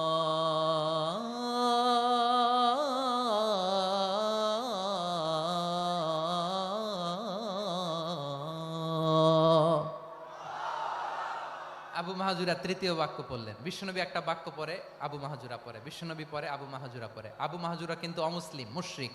আবু মাহজুরা বলে, এক একটা বাক্য পড়ি আমার কলিজাটা গলে ঠান্ডা হয়ে যায়। এতদিন মোহাম্মদকে গালি দিতাম, এখন মোহাম্মদ আমার মাথায় যখন হাত রাখছে আমার সারা শরীর ঠান্ডা হয়ে গেছে। বিশ্বনবী আজান শিখাচ্ছেন, একটা একটা বাক্য পড়ে আবু মাহজুরাও পড়ে, বিশ্বনবী পড়ে আবু মাহজুরাও পড়ে। পুরো বাক্যগুলো যখন শেষ, আজান শেষ, আবু মাহজুরাও যখন পুরো আজান পড়লেন, আবু মাহজুরা বললেন, এতদিন মোহাম্মদের চেহারা দেখলে আমার ঘৃণা লাগতো, আজ থেকে মোহাম্মদের চেহারার চেয়ে প্রিয় চেহারা আমার কাছে নাই। আবু মাহজুরা বললেন, ও মুহাম্মদ, আজানের বাক্য তো আপনি আমারে শেখালেন, এখানেই শেষ করবেন না, আপনি আমারে পড়ায় দেন, লা ইলাহা ইল্লাল্লাহু মুহাম্মাদুর রাসূলুল্লাহ সাল্লাল্লাহু আলাইহি ওয়াসাল্লাম। বিশ্বনবীর সাথে দাঁড়িয়ে উনি শাহাদা পড়ে মুসলমান হয়ে গেলেন। এবার আবু মাহজুরা বলে, ইয়া রাসূলুল্লাহ, ইয়া হাবিবাল্লাহ, আমি মুমিন হয়েছি, মুসলমান হয়েছি, আপনার কাছ থেকে আজান শিখার সৌভাগ্য আমি লাভ করেছি গো নবী। আমার কণ্ঠের বড় তারিফ করেছেন আপনি, আমার আজানকে আপনি পছন্দ করেছেন। একটা জিনিস আপনার কাছে চাই, আপনি আমাকে মক্কার মসজিদুল হারামের মুয়াজ্জিন হিসেবে অ্যাপয়েন্ট করে দেন। বিষ্ণু ইসা ইসলাম বললেন, যাও আবু মাহজুরা, আমি তোমাকে পৃথিবীর শ্রেষ্ঠতম মসজিদ মক্কার মসজিদুল হারামের মুয়াজ্জিন হিসেবে অ্যাপয়েন্ট করে দিলাম। দেখছেন কিভাবে ট্যালেন্ট হান্টিং করতে হয়, কিভাবে হিউম্যান রিসোর্স মানব সম্পদকে ব্যবহার করতে হয়। আসছিল আজানকে ভেঙাইতে, আসছিল কেন? আজানকে ব্যঙ্গ করার জন্য, বিকৃত করার জন্য। আজানকে বিকৃত করতে যে ইসলামের সবচেয়ে শ্রেষ্ঠ মসজিদের মুয়াজ্জিন হয়ে গেল। পড়েন সুবহানাল্লাহ। হযরত আবু মাহজুরা রাদিয়াল্লাহু তাআলা আনহু ওনার এই সুললিত কণ্ঠ ব্যবহার করে মসজিদুল হারামে এত সুন্দর করে আল্লাহু আকবার বলে আজান দিতেন, মানুষগুলোর, মুসল্লিগুলোর, মক্কাবাসীর হৃদয়কে তিনি বিগলিত করে দিতেন, মানুষের হৃদয়কে ঠান্ডা হয়ে যেত। শুধু এখানেই শেষ না আমার যশোরের ভাইয়েরা। বিশ্বনবী যখন সাইয়েদনা আবু মাহজুরা রাদিয়াল্লাহু তাআলা আনহুকে আজান শিখাচ্ছিলেন, বলেন তো বিশ্বনবীর হাতটা কোথায় ছিল? আবু মাহজুরার মাথার সামনে, এই চুলের উপরে ছিল। আবু মাহজুরা ওই স্মৃতিটাকে ধারণ করবার জন্য ওই স্মৃতিকে বহন করার জন্য বিশ্বনবীর মোবারক হাত আবু মাহজুরার কপালের চুলের যেই জায়গায় লেগেছে, মৃত্যুর আগের দিন পর্যন্ত আবু মাহজুরা মাথার ওই চুলে কোনোদিন ছুরি আর কামার লাগায় নাই, সেখানে কেচি লাগায় নাই, চুলের মধ্যে খুর লাগায় নাই। আবু মাহজুরা ডান দিকের চুল কাটতো, বাম দিকের চুল কাটতো, পেছনের চুল কাটতো, সামনের চুল কাটতো না। আবু মাহজুরা রাদিয়াল্লাহু তাআলা আনহুর সামনের চুলগুলো বড় হতে হতে যখন এত বড় হয়ে যায়, তিনি চুলগুলো পেঁচিয়ে মাথার মধ্যে রাখতেন, তারপরে তিনি পাগড়ি পরতেন। সবাই জিজ্ঞেস করতো, আবু মাহজুরা এটা আবার কেমন স্টাইল? দেখতে তোমারে কি বিদঘুটে লাগে, কেমন অড লাগে, কেমন খারাপ দেখা যায়। মক্কায় এমন কোন মানুষ তো দেখি নাই ডানে চুল কাটে, বায়ে চুল কাটে, পেছনে চুল কাটে, সামনে কাটে না। ওরে আবু মাহজুরা কেমন দেখা যায় তোমারে, তুমি সামনের চুল কাটো না কেন? আবু মাহজুরা বলে, আমি হাঁটু গেড়ে পেয়ারা নবীর সামনে বসেছিলাম, আমার এই মাথার চুলের মধ্যে মুবারক হাত লাগিয়ে বিশ্বনবী নিজে আমাকে আজানের প্রতিটা বাক্য শিক্ষা দিয়েছেন। বিশ্বনবীর মোবারক হাত, পবিত্র হাত আমার মাথার চুলের যেই জায়গায় লেগেছে, আমি চাই ওই চুলগুলা নিয়ে আমি আমার কবরের ভিতরে যাব। সাইয়েদনা আবু মাহজুরা রাদিয়াল্লাহু তাআলা আনহু ইন্তেকালের আগের পর্যন্ত মাথার সামনের চুলগুলা কাটে নাই। মাথার সামনের চুল তিনি কাটেন নাই। সুবহানাল্লাহি বিহামদি। কেমন ভালোবাসতেন বিশ্বনবী সাহাবীদেরকে, সাহাবারা কেমন ভালোবাসতেন বিশ্বনবীকে। সামনের চুলগুলো বড় হতে হতে এত বড় ছিল, পেঁচিয়ে রেখে পাগড়ি পরতেন, কাটতেন না। নবীর হাত লেগেছিল, সুবহানাল্লাহ পড়েন। তাহলে what is the lesson, moral of the story কি? মোরাল অফ দ্য স্টোরি হচ্ছে, আসছিল আজানকে ব্যঙ্গ করার জন্য, বিকৃত করার জন্য, হয়ে গেল মসজিদুল হারামের মুয়াজ্জিন। দেখেন বিশ্বনবী একটা খারাপ সিচুয়েশনের মধ্যে থেকে কি ভালো জিনিস বের করে আনলেন। আমি যে শুরুতে বলেছি কিভাবে তিনি হিউম্যান রিসোর্সকে ডেভেলপ করেছেন, ম্যানেজ করেছেন। তিনি যে চৌকস ট্যালেন্ট হান্টার ছিল, দেখেন সবার মধ্যে থেকে এর বাছাই করে মুয়াজ্জিন বানাই দিয়েছেন। সুবহানাল্লাহ পড়েন। তার মানে এই না সবাইরে ধরে ধরে উনি মুয়াজ্জিন বানাইছেন। যার যেই ট্যালেন্ট আছে তাকে ওই কাজে অ্যাসাইন করেছেন। যার যেই প্রতিভা আছে তার প্রতিভাকে ইসলামের কাজে লাগিয়েছেন। সুবহানাল্লাহ পড়েন। যায়েদ বিন সাবিত রাদিয়াল্লাহু তাআলা আনহু নাম শুনেছেন? যশোর কথা বেরোয় না। যদি জিজ্ঞাসা সালমান খানের নাম শুনছেন, সবাই হাত তুলবে, জি হুজুর শুনছি, মানে সব দেখা শেষ। সালমান খান, আমির খান, অমুক খান, সব খান মুখস্থ, কিন্তু যায়েদ বিন সাবিতের নাম মুখস্থ নাই মুসলমানদের। যেই সাহাবী মাথার সামনের চুল কাটে নাই, মসজিদুল হারামের মুয়াজ্জিন বানাইছেন বিশ্বনবী, সাহাবীর নাম কি? খায়া ফেলাইছে, স্লোগানের সাথে খায়া ফেলাইছে। আবু মাহজুরা। কি নাম? আবু মাহজুরা আল জুমাহি রাদিয়াল্লাহু তাআলা আনহু। এই নামটা আজকে নিয়ে যাইতে হবে যশোর। আবু মাহজুরা রাদিয়াল্লাহু তাআলা আনহু। 2 নম্বরে বলছিলাম যায়েদ বিন সাবিত রাদিয়াল্লাহু তাআলা আনহু। বিশ্বনবী দেখলেন মদিনার এই আনসারী সাহাবী হাইলি ট্যালেন্টেড, ইন্টেলেকচুয়াল, মেরিটোরিয়াস, জ্ঞানের প্রতি তার আকর্ষণ, মারাত্মক আকর্ষণ। বিশ্বনবী তাকে দায়িত্ব দিলেন, কোরআন যা নাজিল হয় তুমি লিখো, কাতিবুল ওয়াহি বানায় দিলেন। সুবহানাল্লাহ। যায়েদ বিন সাবিতরে আবার আজান শিখান নাই, কারণ তার মধ্যে বিশ্বনবী প্রতিভা দেখেছেন, একাডেমিক প্রতিভা। বিশ্বনবীর একাডেমিক প্রজেক্টগুলো তিনি হ্যান্ডেল করতেন। যায়েদ বিন সাবিত ছিল বিশ্বনবীর ব্যক্তিগত সচিব। কি ছিল? ব্যক্তিগত সচিব। বোঝেন নাই? বিশ্বনবীর ব্যক্তিগত সচিব এবং দোভাষী। ইহুদিরা কিছু লিখে দিলে এটার অর্থ বিশ্বনবীরে বুঝায় দিতেন, আবার ইহুদিদের কাছে কিছু লিখতে হলে তিনি লিখে দিতেন। বিশ্বনবী একদিন বললেন, ইন্নী ওয়াল্লাহি মা আমানু ইয়াহুদা আলা কিতাব। ইহুদিরা যে চিঠি পাঠায় অর্থ তো বুঝি না, আরেক ইহুদি আইনে অর্থ করা লাগে। আবার ইহুদিদের কাছে কিছু লিখে পাঠাইতে চাইলে আমরা তো লিখতে পারি না, ইহুদিরে দিয়ে লেখা লাগে। ওরা যে পয়রা শোনায় লিখে দেয়, আমি ওদের বিশ্বাস করি না। আমার নিজের একজন লোক দরকার। বিশ্বনবী এই যায়েদ বিন সাবিতকে চুজ করলেন ল্যাঙ্গুয়েজের জন্য। উনি বললেন, যায়েদ তোমার সফট স্কিলকে ডেভেলপ করতে হবে, তুমি হিব্রু ল্যাঙ্গুয়েজ শিখে ফেলো। যায়েদ বিন সাবিত বলল, বিশ্বনবীর মোটিভেশন আর ইন্সপিরেশন পেয়ে আমি 15 দিনে ইহুদিদের এই হিব্রু ল্যাঙ্গুয়েজ শিখে ফেললাম। শুধু শিখে ফেললাম না, হাত্তা হাদিকতু, even I became master in the language, এই ভাষা আমি পারদর্শী হয়ে গেলাম। এরপরে ইহুদিরা চিঠি লিখে পাঠালে আর কোনো ইহুদি ডাকা লাগতো না, আমি নবীর এটার অর্থ শুনে পরে বুঝাই দিতাম। আবার ইহুদিদের কাছে চিঠি লেখা লাগলে আমি যায়েদ বিন সাবেত চিঠি লিখে দিতাম। সুবহানাল্লাহ। দেখেন, এত সাহাবীর মধ্য থেকে বিশ্বনবীর একাডেমিক প্রজেক্ট, ব্যক্তিগত সচিব, দোভাষী হিসেবে তিনি যায়েদ বিন সাবেতের মতো তরুণকে নির্বাচিত করেছেন। কেমন ট্যালেন্ট হান্টার ছিল আমার নবী, সুবহানাল্লাহ পড়বেন না? বিশ্বনবীর ইন্তেকালের পরে সাইয়েদনা আবু বকর রাদিয়াল্লাহু তাআলা আনহু যখন খলিফা হয়ে আসলেন, কোরআনকে সংকলনের দায়িত্ব দেয়া লাগবে, কোন সাহাবীকে দিবেন? সব সাহাবারা মিলে পরামর্শ করলেন। সাইয়েদনা আবু বকর, ওমর সবাই মিলে এই বিশাল কোরআন সংকলনের গুরু দায়িত্ব বিশ্বনবীর ব্যক্তিগত সচিব, বিশ্বনবীর দোভাষী, বিশ্বনবীর সিলেক্ট করাই লোক যায়েদ ইবনে সাবেত রাদিয়াল্লাহু তাআলা আনহুকে দিয়েছে। কোরআনের কপি তো আজকে এখানে রাখে নাই। এই যে আজকের যে কোরআন পড়েন, এটা আগে এরকম ছিল না। কোরআন নাজিল হলে সাহাবারা চামড়ার, ওটের চামড়ায় লিখে ফেলতো, ওটের চ্যাপ্টা হাড্ডির মধ্যে লিখে ফেলতো, গাছের গুড়ির মধ্যে লিখে ফেলতো, বিভিন্ন জনের কাছে ছড়ানো ছিটানো ছিল। আবু বকর রাদিয়াল্লাহু তাআলা আনহু একসাথে করলেন, পরবর্তীতে উসমান রাদিয়াল্লাহু তাআলা আনহু একসাথে করলেন। 114 সূরার এখন এই মুসহাফ, এই কম্পাইলেশন, এই কপি আমরা পেয়েছি, যার হিউজ কন্ট্রিবিউশন ছিল। এই পুরো কোরআন কম্পাইলেশনের প্রজেক্ট ম্যানেজার ছিল যায়েদ বিন সাবেত রাদিয়াল্লাহু তাআলা আনহু।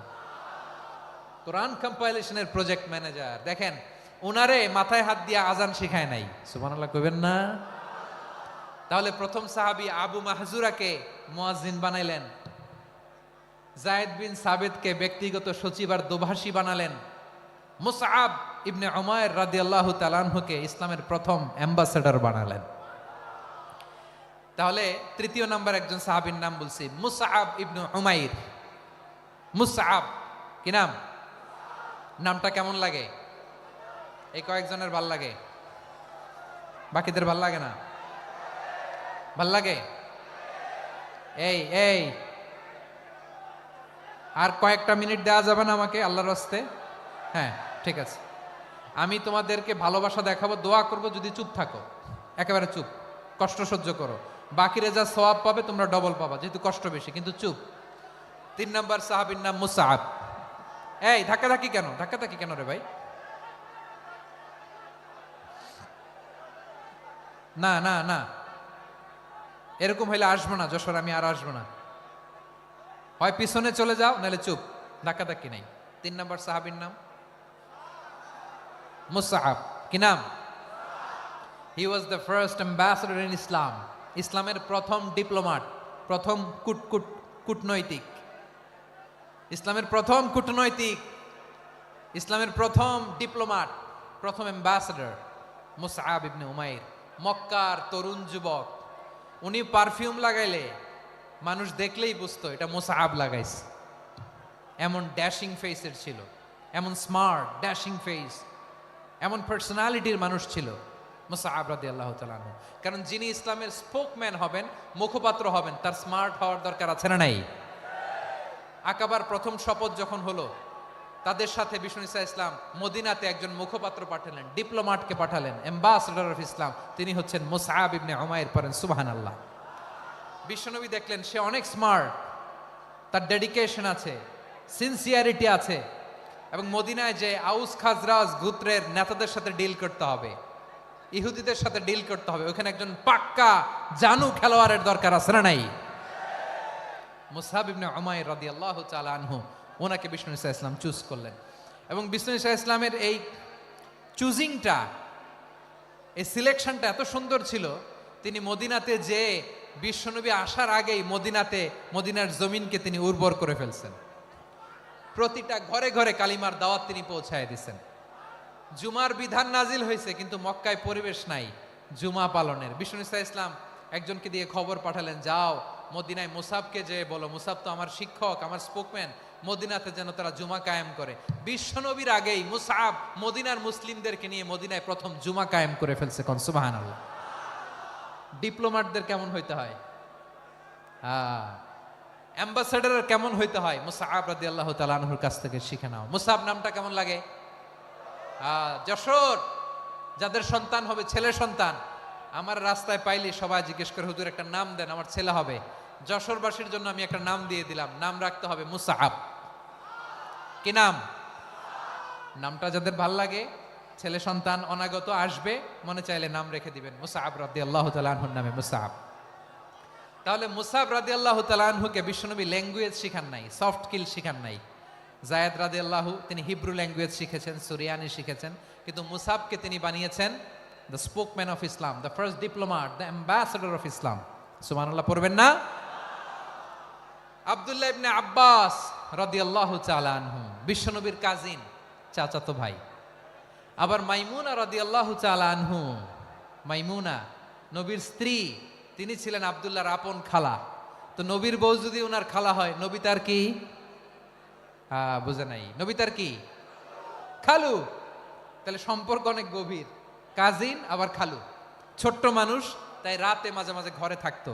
বিশ্বনবী দেখলেন আব্দুল্লাহ যেহেতু আমার ঘরে ঢুকতে পারে, আব্দুল্লাহরে এই উম্মতের বড় শিক্ষাবিদ বানাইতে হবে। কথা বোঝে নাই?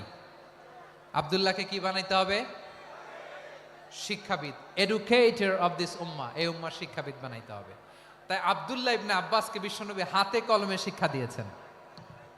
আহারে, আর এরপরে যে কি ভাষা আসবে তোমাদের জন্য আমার মুখ থেকে আমি নিজেও জানি না, আমি নিজেও জানি না। 1 ঘন্টা যাবত ধাক্কা ধাক্কি মারামারি। তো আসতে বলছে কে তোমাকে?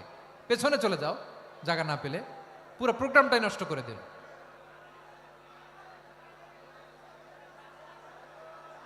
জি, আমার দিকে তাকান, আমি শেষ করে দিচ্ছি। হবে না, ইন্টেলেকচুয়াল আলোচনা এখানে হবে না, আমি বুঝতে পারছি, আমি শেষ করে দিচ্ছি। আব্দুল্লাহ ইবনে আব্বাস রাদিয়াল্লাহু তাআলা আনহু, মনোযোগ দিয়ে কয়েকটা মিনিট শুনুন, আমি এখনই শেষ করে দিচ্ছি। এরপর আওয়াজ করবে, এই যে এগুলো কি আমি বুঝলাম না। আমি বললাম না সব করা যাবে, বসে যাও, শুয়ে যাও, চলে যাও, আওয়াজ করা যাবে না। অন্যকে বসো এটাও বলার দরকার নাই, জাস্ট এদিকে তাকাও। আল্লাহ। আব্দুল্লাহ ইবনে আব্বাস রাদিয়াল্লাহু তাআলা আনহু, ওনাকে বিশ্বনবী হাতে কলমে শিক্ষা দিয়েছেন, যেহেতু উম্মতের শিক্ষাবিদ হবেন, এডুকেটর হবেন। তো বিশ্বনবী রাতে যখন তাহাজ্জুদ পড়তেন, ছোট্ট আব্দুল্লাহ ঘরে থাকতো। বুঝতে পেরেছেন? ছোট্ট মানুষ তো ঘরে থাকতো। তো বিশ্বনবী তাহাজ্জুদের জন্য একবার দাঁড়িয়েছেন, ছোট্ট আব্দুল্লাহ ওযু করে দাঁড়াইছে। আচ্ছা বলেন তো, ইমাম আর মুসল্লি মোট যদি 2 জন হয়, একজন ইমাম একজন মুসল্লি, তো মুসল্লি ইমামের কোন দিকে দাঁড়াবে? ডানে দাঁড়াবে। ছোট্ট আব্দুল্লাহ বোঝে নাই, বিশ্বনবী তাহাজ্জুদ শুরু করেছেন, উনি একতেদা করছেন আর দাঁড়াইছেন বায়ে। কোথায় দাঁড়িয়েছেন? আব্দুল্লাহ বলেন, যখন আমি বায়ে দাঁড়ালাম, আখাযা রাসূলুল্লাহ সাল্লাল্লাহু আলাইহি ওয়াসাল্লাম উযুনি আল ইউমনা ইয়াফতিলুহা, বিশ্বনবী নামাজরত অবস্থায় আমার কান ধরে টেনে আমার ডান দিকে এনে দাঁড় করায় দিলেন। পড়েন সুবহানাল্লাহ। দেখেন, হাতে কলমে শিক্ষা। আর জীবনে ভুল হবে? কথা কয় না, আর ভুল হবে? আর ভুল হবে না। এভাবে বিশ্বনবীর অনেক সঙ্গ পেয়েছেন, সফর করেছেন, একই বাহনে বসেছেন, এক বাহনে বসে লম্বা নাসিহত করেছেন, বলেছেন, ইয়া গোলাম ইহফাজিল্লাহ ইয়াহফাজকা, ইহফাজিল্লাহ তাজিদহু তুজাহাক, ইযা সাআলতা ফাসআলিল্লাহ ওয়া ইযা ইসতাআনতা ফাসতাইন বিল্লাহ। আল্লাহর বিধান মানো, আল্লাহর বিধান রক্ষা করো, আল্লাহ তোমায় রক্ষা করবে। আব্দুল্লাহ, চাইতে হলে আল্লাহর কাছে চাও, সাহায্য চাইতে হলে আল্লাহর কাছে সাহায্য চাও। মনে রাখো, গোটা বিশ্বের সবাই যদি তোমার সাহায্য করতে চায়, ততটুকুই করতে পারবে যতটুকু আল্লাহ তোমার নসিবে রেখেছে। গোটা বিশ্ব যদি তোমার বিরুদ্ধে ষড়যন্ত্রে দাঁড়িয়ে যায়, ক্ষতি ততটুকু করতে পারবে যতটুকু তোমার জন্য বরাদ্দ আছে, এর বাইরে কিছু করতে পারবে না। আওয়াজ করে বলেন ঠিক কিনা? এভাবে হাতে কলমে শিখিয়েছেন, বিশ্বনবীর সঙ্গ পেয়েছেন। উনাকে বিষ্ণু ইসলাম শিক্ষাবিদ, এডুকেটর অফ দিস উম্মাহ হিসেবে সিলেক্ট করেছেন, হাতে কলমে শিখিয়েছেন। বিশ্বনবী একবার প্রকৃতির ডাকে সাড়া দিয়ে এসেছেন। এখন কি করতে হবে? নামাজের জন্য অজু করতে হবে। বিশ্বনবী এসেই দেখেন অজুর বদনায় পানি ভরা, খুশি হয়ে গেলেন, বললেন, কে রেখেছে পানি? একজন বলল, আব্দুল্লাহ রেখেছে। বিশ্বনবী অত্যন্ত খুশি হলেন, খুশি হয়ে একটা দোয়া করলেন, বললেন, আল্লাহুম্মা ফাক্কিহু ফিদ্দীন ওয়া আল্লিমহু তা'ওয়ীল। আল্লাহ, তুমি আব্দুল্লাহকে দ্বীনের বুঝ দিও আর কোরআনের তাফসীর শিক্ষা দিও। বিশ্বনবীর এই দোয়া এমন লাগছে, উনি রঈসুল মুফাসসিরিন, এই পৃথিবীতে যত মুফাসসির ছিল, যত মুফাসসির আসবে, সকল মুফাসসিরের সম্রাট হিসেবে স্বীকৃত হয়েছেন আব্দুল্লাহ ইবনে আব্বাস। বিশ্বনবী ওনারা আজান শিখান নাই, বিশ্বনবী ওনারা ল্যাঙ্গুয়েজ শিখান নাই, বিশ্বনবী ওনারা অ্যাম্বাসাডার বানান নাই, হাতে কলমে শিক্ষা দিয়েছেন। ছোট্ট মানুষ বিশ্বনবী ইন্তেকাল করলেন, আবু বকরের সময় গেল, ওমরে ফারুকের খেলাফত, তখনও তিনি তরুণ। ওমরে ফারুক রাদিয়াল্লাহু তাআলা আনহু ওনার ক্যাবিনেট মিনিস্ট্রির বৈঠকে এই আব্দুল্লাহ ইবনে আব্বাসকে পাশ দিয়ে বসায় রাখতেন। বয়স্ক সাহাবারা এটা পছন্দ করতো না, তারা বলতো ঘটনা কি, আব্দুল্লাহর মতো ছেলে নাতি আমাদের আছে, এরা কেন রাখে ওমরে ফারুক? ওমরে ফারুক এটা টের পেলেন, তিনি বুঝতে পারলেন যে ক্যাবিনেট মেম্বাররা এটা পছন্দ করে না, ছোট্ট আব্দুল্লাহরা কেন রাখি, কেন যে রাখি এটা একদিন বুঝাবো। একদিন মিটিংয়ে তিনি সবাইকে বললেন, ইদা জাআ নাসরুল্লাহি ওয়াল ফাতহ। এই আয়াত দ্বারা উদ্দেশ্য কি বলেন তো মুরব্বী সাহাবীরা? এক সাহাবী বলেন, এই সূরা দ্বারা উদ্দেশ্য, আল্লাহ বলেছেন আমাদেরকে বিভিন্ন ল্যান্ড, বিভিন্ন এলাকা বিজয় করতে হবে। ওমরে ফারুক বললেন না, হয়নি। আরেকজন বললেন, বিজয় হওয়ার পর আমাদের বেশি বেশি আল্লাহর বরত্বের ঘোষণা দিতে হবে, এটা উদ্দেশ্য। ওমরে ফারুক বললেন না, হয় নাই। যারা জিজ্ঞেস করেন কেউ পারে না। সব শেষে বিশ্বনবী ছোট্ট আব্দুল্লাহরে বলেন, আব্দুল্লাহ, ইদা জা নাসরুল্লাহি ওয়াল ফাত, এর দ্বারা উদ্দেশ্য কি বলো তো? ছোট্ট আব্দুল্লাহ বলেন, হুয়া আজালু রাসূলিল্লাহ। এই আয়াত দ্বারা বিশ্বনবীর বিদায়কে উদ্দেশ্য নেওয়া হয়েছে। ওমরে ফারুক বললেন, হাযা হুয়া, এটাই তো সঠিক উত্তর, এটাই সঠিক তাফসীর এই আয়াতের। কারণ ইদা জা নাসরুল্লাহি ওয়াল ফাত, যখন আল্লাহর সাহায্য আর বিজয় আসবে, ওয়া রাআইতান নাসা ইয়াদখুলুনা ফি দীনিল্লাহি আফওয়াজা, আপনি দেখবেন দলে দলে, ঢলে ঢলে, বানের পানির মতো মানুষ ইসলামের দিকে ঢুকতেছে, ইসলামের বিজয় হয়েছে। তো ইসলামের বিজয়ের মিশন নিয়ে নবী আসছে, বিজয়ী যখন হয়ে গেছে, এখন তো নবীর বিদায় হবে। জোরে বলেন ঠিক কিনা? কোন সাহাবী এই সূক্ষ্ম কথাটা ধরতে পারে নাই, ওই আব্দুল্লাহ ছাড়া। আব্দুল্লাহ যখন উত্তর দিছে, সব সাহাবীদের টনক নড়েছে। এরপর থেকে কোনো ক্যাবিনেট মিটিং এ আর কোনো সাহাবারা কোনো প্রশ্ন করে নাই, আওয়াজ করে পড়েন সুবহানাল্লাহ। বিশ্বনবী আব্দুল্লাহ ইবনে আব্বাসকে দ্য এডুকেটর অফ দ্য উম্মাহ, উম্মার শিক্ষাবিদ হিসেবে গ্রহণ করেছেন। আওয়াজ করে পড়তে হবে আল্লাহু আকবার। সাহাবীদের নামগুলো মনে থাকবে? এক নম্বরে আবু মাহজুরা, মুয়াজ্জিন বানাইছেন। যায়েদ ইবনে সাবিত, দোভাষী, ট্রান্সলেটর অফ প্রফেট, এবং তিনি ছিলেন বিশ্বনবীর ব্যক্তিগত সচিব। Musab ibn Umair, the first ambassador and diplomat of Islam. Abdullah ibn Abbas, এই উম্মার সবচেয়ে বড় এডুকেটর, শিক্ষাবিদ। আরেকজন ছিল আব্দুল্লাহ ইবনে মাসউদ রাদিয়াল্লাহু তাআলা। দুই আব্দুল্লাহ, আব্বাস গেল, আরেকজন হচ্ছে মাসউদ। মক্কার তরুণ, ছাগল পালতো মুশরিকের। বিশ্বনবী আর আবু বকর রাদিয়াল্লাহু তাআলা আনহু একবার গেলেন, যে দেখে এই তরুণ দাঁড়ায় আছে। বিশ্বনবী বলেন, আমি খুব ক্ষুধার্ত, তোমার কাছে কি দুধ আছে ছাগলের? আব্দুল্লাহ ইবনে মাসউদ বলে, আছে। ওয়ালাকিন আনা মুতামান, কিন্তু যে দুধ আছে এটা আমানতের, আমি দিতে পারবো না। বিশ্বনবী এইটা শুনেই তারা টার্গেট করে ফেলছে। আনা মুতামান, দুধ আছে কিন্তু এটা আমার মালিকের, আমি তো দরদ দেখাই, আমার মালিকের দুধ আপনি পথিক, আপনারা দিতে পারি না। বিশ্বনবী টার্গেট করে ফেলছেন, এরে আমার কাজে লাগাইতে হবে। বিশ্বনবী বলেন, আচ্ছা ঠিক আছে, দুধ দিও না, কিন্তু এমন ছাগি আছে কিনা যেই ছাগির সাথে কোনো ছাগলের মিলন হয় নাই, তার ওলানে দুধও আসে নাই, বাচ্চাও নাই, এরকম ছাগির থেকে যদি আমি দুধ খাই তাহলে তো সমস্যা নাই। বলতেছে, এরকম ছাগির থেকে দুধ খাইলে সমস্যা নাই, কারণ এরকম ছাগির ওলান থেকে দুধ আসবেও না। বলতেছে, ঠিক আছে, এরকম একটা ছাগি নিয়ে আসো। নিয়ে আসা হলো। বিশ্বনবী বিসমিল্লাহ বলে ওই ছাগির ওলানে হাত দিলেন। হাত দিতে দেরি, পুরো ওলানটা দুধে ভরে যেতে দেরি হয় না। বিশ্বনবী আর আবু বকর রাদিয়াল্লাহু তাআলা আনহু দহন করে পেট ভরে খেলেন।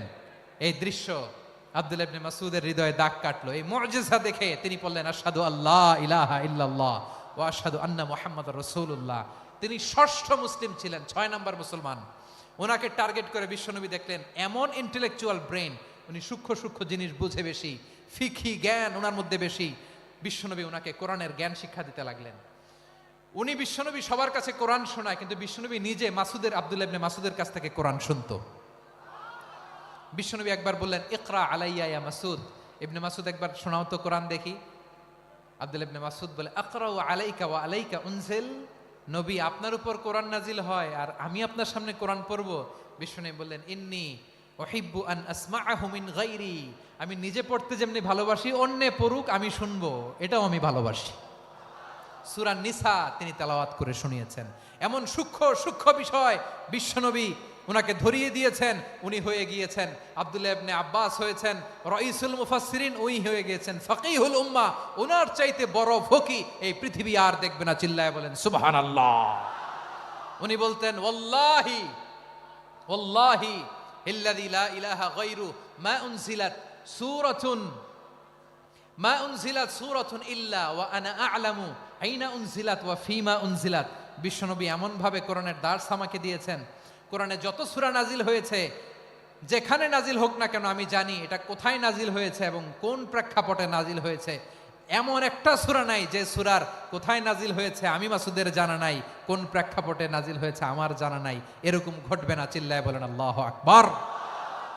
এই আব্দুল্লাহ ইবনে মাসউদ রাদিয়াল্লাহু তাআলা আনহু ওমরে ফারুকের সময় কুফার চিফ জাস্টিস ছিলেন। কুফা নগরীর চিফ জাস্টিস। চিফ জাস্টিস বুঝেন নাই? বিচারপতি। কি ছিলেন? সবাই বলে নাই, কি ছিলেন? বিচারপতি ছিলেন। এবং ওনার যে ফিকহি জ্ঞানের ধারা, এটাই আলকামা, ইব্রাহিম আন-নাখাই, হাম্মাদ ইবনে সুলাইমান হয়ে ইমাম আবু হানিফা পর্যন্ত পৌঁছেছে। এবং ওনার ফিকহি জ্ঞানের ধারাই হানাফি মাযহাবে অ্যাকসেপ্ট হয়েছে। আজও এগুলো হানাফি মাযহাবে চর্চিত হয়। হানাফি মাযহাবের সব ফিক আব্দুল্লাহ ইবনে মাসউদের ফিকহি জ্ঞানের ধারা থেকে নেওয়া হয়েছে, চিল্লায় পড়েন সুবহানাল্লাহ। তাহলে উনাকে বিশ্বনবী বানিয়েছেন জুরিস্ট, আইনবিদ, ফকিহ। উনারে আজান শিখান নাই। হিউম্যান রিসোর্স ডেভেলপমেন্ট কিভাবে করবেন, মানব সম্পদের উন্নয়ন কিভাবে করতে হয়, কিভাবে যার যেখানে প্রতিভা কাজে লাগাতে হয় উনি দেখিয়েছেন। সুবহানাল্লাহ পড়বেন না? খালিদ বিন ওয়ালিদ নাম শুনছেন? কে কে শোনেন নাই হাত তোলেন। কি ছিলেন? বীর যোদ্ধা ছিলেন খালিদ বিন ওয়ালিদ। কিন্তু তিনি ইসলাম ধর্ম গ্রহণ করেছেন অনেক দেরিতে, 8ম হিজরিতে। তার মানে 8ম হিজরির আগে উনি মুশরিকদের পক্ষে লড়াই করেছেন। ওনার হাতে কত মুসলিম সাহাবী যে নিহত হয়েছে হিসাব নাই। বিশ্বনবী টার্গেট করে রাখছে, তুমি আমাদের মুসলিমদের এত ক্ষতি করলা, তুমি যখন মুসলমান হবা তোমার দিয়ে আমি এমন কাম করামু যে এটা আর কেউ করতে পারবে না। সুবহানাল্লাহ নাই? যশোর ক্লান্ত হয়ে গেছে।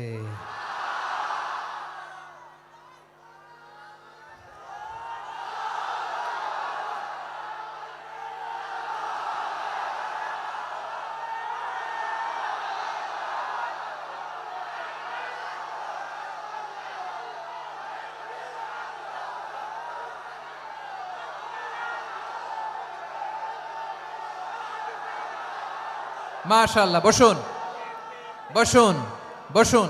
খালিদ বিন ওয়ালিদ রাদিয়াল্লাহু তাআলা আনহু 8ম হিজরিতে মুসলিম হয়েছেন, মক্কা বিজয়ের আগে। তো মক্কা বিজয়ের আগে যখন মুসলিম হয়েছেন, এর আগে কি করছেন? কাফিরদের সাথে যুদ্ধ করেছেন। উনি উহুদের যুদ্ধে মুসলমানদের যে পরাজয় ভাব, কঠিন পরিস্থিতির মুখোমুখি উনার কারণে পিছন থেকে এমন আতর্কিত আক্রমণ করেছেন, মুসলমানদেরকে কচুকাটা করেছেন।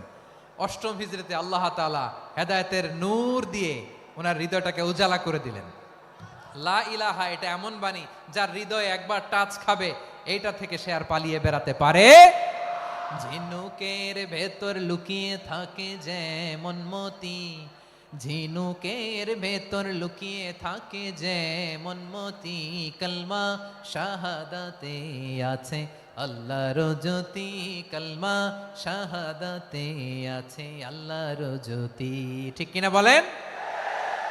মক্কা বিজয়ের আগে মুসলিম হলেন, হওয়ার পরেই বিশ্বনবীর টার্গেট ফুলফিল হলো। ওই যে টার্গেট করে রেখেছেন আর দোয়া করেছেন, খালিদ বিন ওয়ালিদ যদি মুসলিম হয় তাকে আমি মিলিটারি চিফ বানাবো। ওনাকে আজান শিখান নাই, ওনারে কান ধইরা নামাজের এই মাথা থেকে ওই মাথা আনান নাই, ফিকহি কোরআনের সূক্ষ্ম তাফসীর ওনারে শিখান নাই, অ্যাম্বাসেডর বানান নাই। বিষ্ণু ইসলাম উনাকে সামরিক অভিযানে প্রেরণ করেছেন। সামরিক অভিযানে তিনি প্রেরণ করেছেন। ওনার জীবদ্দশায় ওনার নেতৃত্বে যতগুলো যুদ্ধ হয়েছে, একটা যুদ্ধেও তিনি পরাজয় বরণ করেন নাই। ওমরে ফারুকের সময়কালে তিনি চিফ অফ মুসলিম মিলিটারি মানে মুসলিম সেনাপতি হয়েছেন। যশোর আওয়াজ করো, ঠিক কিনা বলো? সেনাপতি, মুসলিম সেনাপতি। তাহলে কিভাবে হিউম্যান রিসোর্স ব্যবহার করতে হয় গোটা বিশ্ব আমার নবীর কাছ থেকে শিখে নাও। খালিদ বিন ওয়ালিদ, ওনাকে বিশ্বনবী একটা উপাধি দিয়েছেন, উপাধিটা হচ্ছে সাইফুল্লাহিল মাসলুল, আল্লাহর নাঙ্গা তরবারি, আল্লাহর খোলা তরবারি, দ্য ওপেন সোর্ড অফ আল্লাহ। খালিদ বিন ওয়ালিদ মুসলিম সেনাপতি। হাসান বিন সাবেত নাম শুনছেন? দেখি উনি কি ছিল বলেন। রাসূলের সভা কবি, কালচারাল হিজিমনিকে ডিফিট করার জন্য। উনি ভালো অস্ত্র চালানো জানতেন না, ওই কাজে উনি যেতেন না। ওনার ছিল কাব্য প্রতিভা।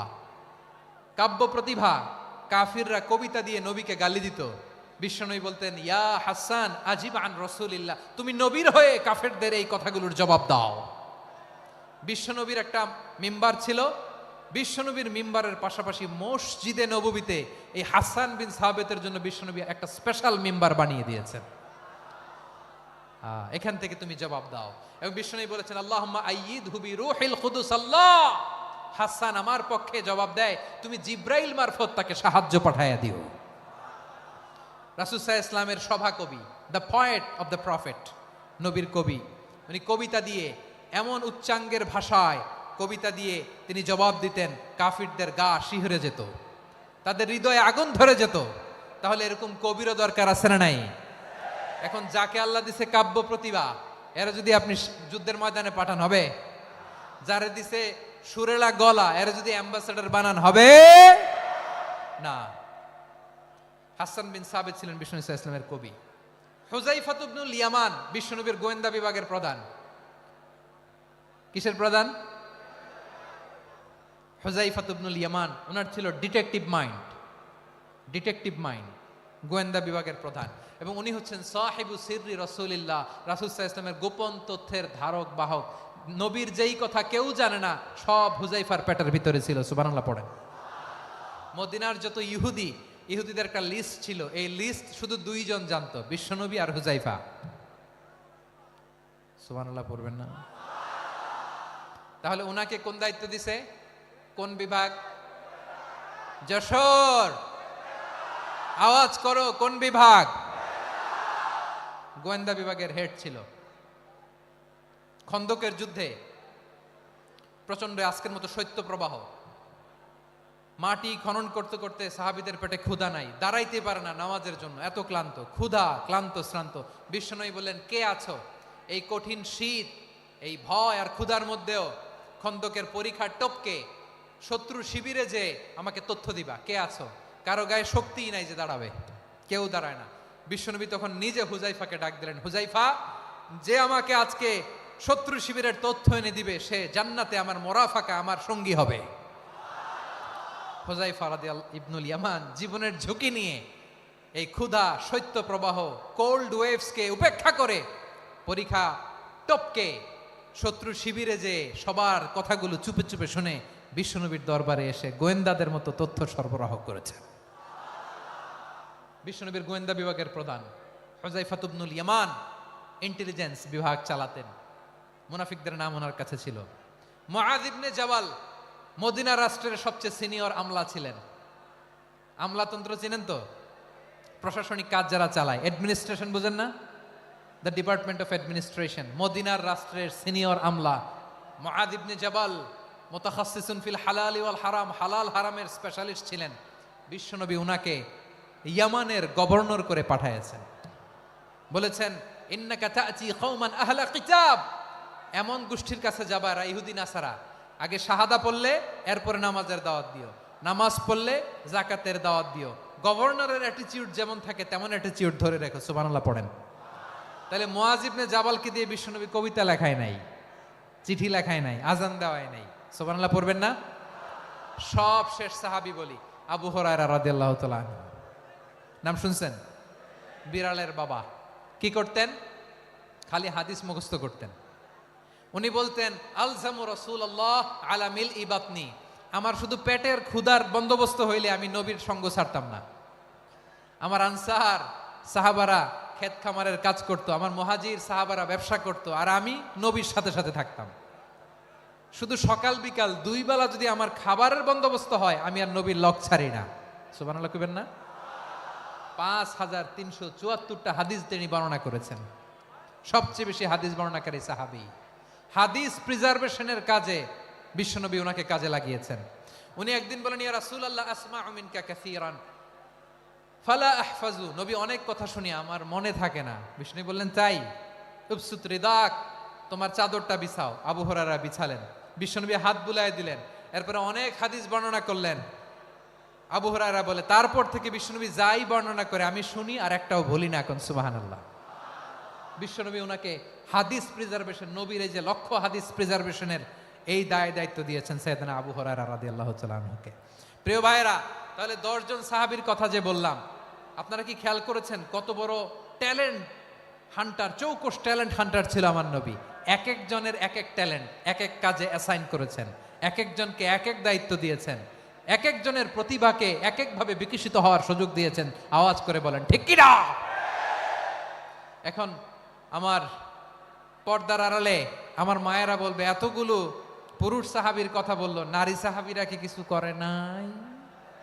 হ্যাঁ, একজন নারী সাহাবীর কথা বলে মোনাজাত হবে, দোয়া ছাড়া কেউ যাব না। রুফাইদা আল আসলামিয়া রাদিয়াল্লাহু তাআলা আনহা, ওনার বাবার নাম সাআদ আল আসলামি। বিশ্বনবী কি খেয়াল করলেন দেখেন, সাআদ ছিল মদিনার বড় ডাক্তার। এই নারী সাহাবী রুফাইদা বাবার কাছ থেকে চিকিৎসা বিদ্যা শিখেছেন। যখন শিখছে, বিশ্বনবী দেখলেন আমার তো প্রতি সপ্তাহে সপ্তাহে যুদ্ধে আহত সাহাবীদের সেবা দিবে কে? বিশ্বনবী রুফাইদাকে বললেন, রুফাইদা তুমি মসজিদে নববীর পাশে একটা মেডিকেল ক্যাম্প করো। এই যে সাকিনা আদ্দিন মেডিকেলের আমার ছাত্রী বন্ধুরা, শুনে রাখো, তোমাদের আইকন হচ্ছে এই রুফাইদা আল আসলামিয়া। বিশ্বনবীর ডিরেকশন অনুযায়ী তিনি মসজিদে নববীর পাশে একটা মেডিকেল ক্যাম্প করলেন এবং আহত সাহাবাদের চিকিৎসা উনি ওনার টিম নিয়ে দিতেন। বিশ্বনবীর পরামর্শে উনি আনসারি এবং মুহাজির মহিলা সাহাবীদেরকে নিয়ে একটা স্পেশাল মেডিকেল টিম গঠন করলেন। খায়বার যুদ্ধে 7ম হিজরিতে যখন বিশ্বনবী যায়, উনি ওনার টিম নিয়ে আসলেন, বললেন, ইয়া রাসূলুল্লাহ, আমরা তো তলোয়ার চালাতে পারি না, আমরা তো তীর মারতে পারি না, আপনি যদি অনুমতি দেন খায়বার অভিযানে আমি আমার টিম নিয়ে মেডিকেল টিমের সেবাটা সার্ভিসটা দিতে চাই। পড়েন সুবহানাল্লাহ। বিশ্বনবী অনুমতি দিলেন, যোদ্ধা সাহাবীদের সাথে রুফাইদা আল আসলামিয়া উনিও মেডিকেল টিম নিয়ে অগ্রসর হলেন। খায়বারের প্রতিটা আহত ইনজুর্ড সাহাবী যারা ইনজুরি শিকার হয়েছেন, সবাই রুফাইদা আল আসলামিয়ার এই মেডিকেল ক্যাম্প থেকে চিকিৎসা সহায়তা পেয়েছেন। সুবহানাল্লাহ পড়েন। দেখেন কিভাবে বিশ্বনবী ট্যালেন্ট বাছাই করতেন। আপনি অবাক হবেন, বাহরাইনের মেডিকেল ইউনিভার্সিটিতে রুফাইদা আল আসলামিয়া মেডিকেল প্রাইজ অ্যাওয়ার্ড প্রতি বছর দেয়া হয়। যদি 8 দিনের এই মেডিকেল, আমার বোনেরা যদি জেনে থাকো জানো, না হলে নতুন করে জানো, সার্চ দিও, রুফাইদা আল আসলামিয়া মেডিকেল অ্যাওয়ার্ড বাহরাইনের ইউনিভার্সিটিতে দেয়া হয়। প্রিয় ভাইয়েরা, তাহলে আলোচনার সামারি আমরা করি। বিশ্বনবী যার যেখানে ট্যালেন্ট তাকে ওইখানে কাজে লাগাতেন। আওয়াজ করে বলেন ঠিক কিনা? এবার একটা ইন্টারভিউ হবে, আওয়াজ করে বলেন, আবু মাহজুরাকে বিশ্বনবী কি বানাইছেন? হ্যাঁ, ভুলে গেছেন? সামনের চুলে হাত দিয়ে বিশ্বনবী কি সুন্দর গলায় আজান শিখালেন। মুয়াজ্জিন। যায়েদ বিন সাবিতকে একাডেমিক প্রজেক্টের দায়িত্ব দিয়েছেন, তিনি ছিলেন বিশ্বনবীর দোভাষী ব্যক্তিগত সচিব। Musab ibn Umair, the first ambassador of Islam. Abdullah ibn Abbas, উম্মার বড় শিক্ষাবিদ মুফাসসির। আব্দুল্লাহ ইবনে মাসউদ ছিলেন জুরিস্ট। কি ছিলেন? জুরিস্ট ছিলেন, এই উম্মার সবচেয়ে বড় জুরিস্ট। খালিদ বিন ওয়ালিদ, সেনাপ্রধান। হাসান বিন সাবিত ছিলেন বিশ্বনবীর সভাকবি। কি ছিলেন? বিশ্বনবীর সভাকবি ছিলেন। এরপরে হুযায়ফা ইবনুল ইয়ামান কি ছিলেন? গোয়েন্দা বিভাগের প্রধান। মুআয ইবনে জাবাল কি ছিলেন? সিনিয়র আমলা, ইয়ামানের গভর্নর। আবু হুরায়রা রাদিয়াল্লাহু তাআলা আনহু হাদিস প্রিজার্ভেশনের কাজ করেছেন। আর আমাদের রুফাইদা আল আসলামিয়া রাদিয়াল্লাহু তাআলা আনহা কি ছিলেন? নার্স ছিলেন। নার্স হয়ে মেডিকেল সেবা দিয়েছেন। প্রিয় ভাইয়েরা, পুরো আলোচনার যদি সামারি করি, তাহলে বিশ্বনবী যেভাবে হিউম্যান রিসোর্সকে ম্যানেজ করেছেন, যার যেখানে প্রতিভা কাজে লাগিয়েছেন, আমরাও যদি করি, আমাদের বাংলাদেশের চিত্র আমরা পাল্টে দিতে পারবো। আমরা শুরুতে শুনেছি মানুষের আছে অসীম সম্ভাবনা, প্রতিটা মানুষ অনন্য, যত্ন নিলে যথাযথ পরিচর্যা করলে মানুষ বিশ্ব জয় করতে পারে, ঠিক কিনা? আমাদের হাফেজে কোরআনের সামনে দাঁড়াতে পারে এমন কোন হাফেজে কোরআন আল্লাহর জমিনে জন্ম হয় নাই। গোটা বিশ্ব কাঁপিয়ে তারা সেরা, আমাদের ক্রিকেটাররা সেরা, আমাদের তৈরি পোশাক শিল্প সেরা। এরকম অনেক অনেক সেরা জিনিস আছে, আমরা এগুলোরে নার্চারিং করতে পারি নাই, পরিচর্যা করতে পারি নাই, সঠিক তারবিয়াতের অভাব। তাহলে মানুষের অসীম সম্ভাবনাকে কাজে লাগাতে হবে, ঠিক কিনা বলেন? ইউনুস গভর্নমেন্টকে আমি বলবো, অল্প সময়ের জন্য আপনারা এসেছেন, সংস্কারও করতে হবে, আবার নির্বাচনও করতে হবে। সব সংস্কার হয়তো করতে পারবেন না, যতটুকু পারবেন এর মধ্যে আমাদের যে হিউজ ম্যান পাওয়ার, আমাদের যে মানব সম্পদ, হিউম্যান রিসোর্স, এটাকে ডেভেলপ করে আপনাদের যেতে হবে। যেটা পারবেন না সেটাকে পরবর্তী নির্বাচিত গভর্নমেন্টের কাছে রেখে যেতে হবে, যে তারা যেন করে, তাদের কাছে আপনারা এটা রেখে যাবেন। তাহলে মানুষ চাইলে বিশ্ব জয় করতে পারে। আর মানুষকে হারাতে পারে কেউ? জোরে বলো যশোর, মানুষকে হারাতে পারে কেউ? আল্লাহ আমাদেরকে জনসংখ্যা দিয়েছেন প্রিয় ভাইয়েরা। এই জনসংখ্যা অনেক বড় সম্পদ, এটা আমাদের জন্য অভিশাপ নয়, আশীর্বাদ। আমাদের জনসংখ্যাকে যদি আমরা জনশক্তিতে রূপান্তর করতে পারি, আজকে বাংলাদেশ যে অবস্থানে দাঁড়িয়ে আছে, বাংলাদেশ তার 20 গুণ উন্নতির শিখরে চলে যাবে। চিল্লায় বলো ঠিক কিনা? আমাদের শ্রমিক ভাইয়েরা বাইরে কাজ করে, আমাদের শ্রমজীবী ভাইয়েরা, প্রবাসীরা, তাদের ব্যাপারে গুরুত্ব দিতে হবে। আমাদের শ্রমের দাম সবচেয়ে কম, সবচেয়ে কম। তারা এম্বাসিতে গুরুত্ব পায় না, এয়ারপোর্টে গুরুত্ব পায় না। এই সরকার অবশ্য তাদেরকে অনেক গুরুত্ব দিচ্ছে। আমাদের অদক্ষ শ্রমিককে যখন আমরা দুবাই পাঠাই, অল্প বেতন পায়, কিন্তু ইন্ডিয়ানরা দক্ষ শ্রমিক পাঠাইলে তার 3 গুণ বেতন পায়।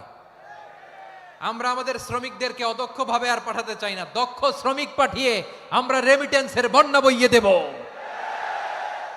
আমাদের শ্রমিকদের পাঠানো রেমিটেন্সের টাকায় সচল থাকে আমার দেশের অর্থনীতির চাকা। তাদেরকে সবচেয়ে গুরুত্ব দিতে হবে। আমরা পেয়েছি ফ্রিডম ফাইটার, মুক্তিযোদ্ধা, আর আমার প্রবাসী ভাইরা হচ্ছে রেমিটেন্স ফাইটার। জোরে বলো ঠিক কিনা? তাহলে আমাদের এই জনশক্তিকে জনসম্পদে ট্রান্সফর্ম করতে হবে, ঠিক কিনা বলেন? সরকার জনগণকে এভাবে পলিশ করতে হবে।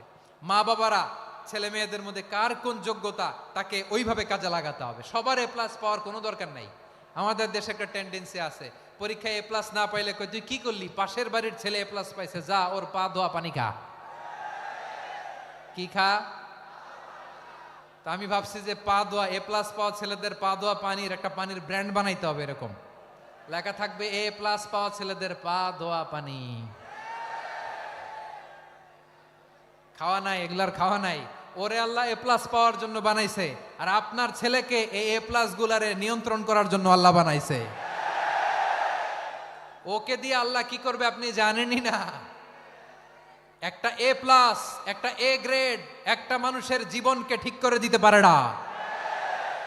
আপনার ছেলেকে আল্লাহ অন্যদিকে যোগ্যতা দিয়েছে। ওদের মনোবল ভাঙবেন না, খবরদার, খবরদার। ছেলে মেয়েদের মনোবল ভাঙবেন না। যাকে দিয়ে যেটা হবে তাকে দিয়ে সেটা করতে হবে, তার প্রতিভাকে সেভাবে কাজে লাগাতে হবে। তাহলে বাংলাদেশ, আমাদের এই জনসংখ্যা জনসম্পদে রূপান্তরিত হবে। আমাদের সরকারের তত্ত্বাবধানে আমাদের 18 কোটি জনগণ দক্ষ জনশক্তিতে রূপান্তরিত হোক, আমরা চাই কি চাই না? আমরা ভালো মানুষ, শ্রেষ্ঠ মানুষ হতে চাই কি চাই না? ওই জাপানিজদের মতো সৎ, ওই ইউরোপিয়ানদের মতো কালচার্ড। আমাদেরকে আল্লাহ তাআলা কোরআন সুন্নাহ অনেক কিছু দিয়েছেন। যেহেতু বর্তমানে আমরা দেখছি তারা সৎ, তাদের মধ্যে ভ্যালু আছে, সেগুলো আমাদের মধ্যে আনার দরকার আছে না নাই? আর ইসলাম দিয়ে আমাদের জীবনকে সাজাতে হবে, ইসলাম দিয়ে আমার পরিবারকে সাজাতে হবে। ইসলাম থেকে, কোরআন থেকে প্রেসক্রিপশন না নিলে জীবন সুন্দর হবে না। কোরআন থেকে প্রেসক্রিপশন না নিলে সমাজ সুন্দর হবে না। কোরআনের প্রেসক্রিপশন না মানলে রাষ্ট্র সুন্দর হবে না। কোরআনের প্রেসক্রিপশন অ্যাপ্লাই না করলে শুধু দুর্নীতি দমন কমিশন দিয়ে দুর্নীতি বন্ধ করা যাবে না। এজন্য কোরআনের আইন আমরা চাই কি চাই না? প্রিয় ভাইয়েরা, হিউম্যান রিসোর্স ডেভেলপমেন্ট, মানব সম্পদের উন্নয়ন, আমাদের সরকার যেন এদিকে নজর দেয়। আমরা যেন এই ব্যাপারে যত্নবান হয়ে উঠি। যাকে আল্লাহ যে যোগ্যতা দিয়েছে, এই যোগ্যতা দিয়ে আমরা যেন ইসলামের জন্য, দেশের জন্য কাজ করি। আমরা যেন আমাদের স্কিল ডেভেলপ করি, আমাদের পটেনশিয়ালকে ডেভেলপ করি। মোরালিটি, ভ্যালিউজ নিয়ে শায়েখ আহমদুল্লাহ আলোচনা করেছেন, এগুলো দিয়ে যেন আমরা আমাদেরকে সাজাই। আল্লাহ তাআলা আমাদের দেশকে তুমি নিরাপদ করো, আমরা পড়ি আমিন। আল্লাহ আমার 18 কোটি জনগণকে তুমি জনশক্তিতে রূপান্তরিত করো, আমিন। আল্লাহ আমরা হাতে হাত রেখে কাঁধে কাঁধ মিলিয়ে ভাইয়ে ভাইয়ে যেন এই দেশকে গড়তে পারি, আল্লাহ তুমি তৌফিক দান করো, আমরা পড়ি আমিন। আমার প্রিয় মহিউদ্দিন ভাই বলেছেন, হুজুর এমন একটা ঘোষণাপত্র দিয়ে যাবেন আজকের এই ঐতিহাসিক যশোরের প্রোগ্রামে, যেটা গোটা বাংলাদেশে মানুষ এটার উপর আমল করে।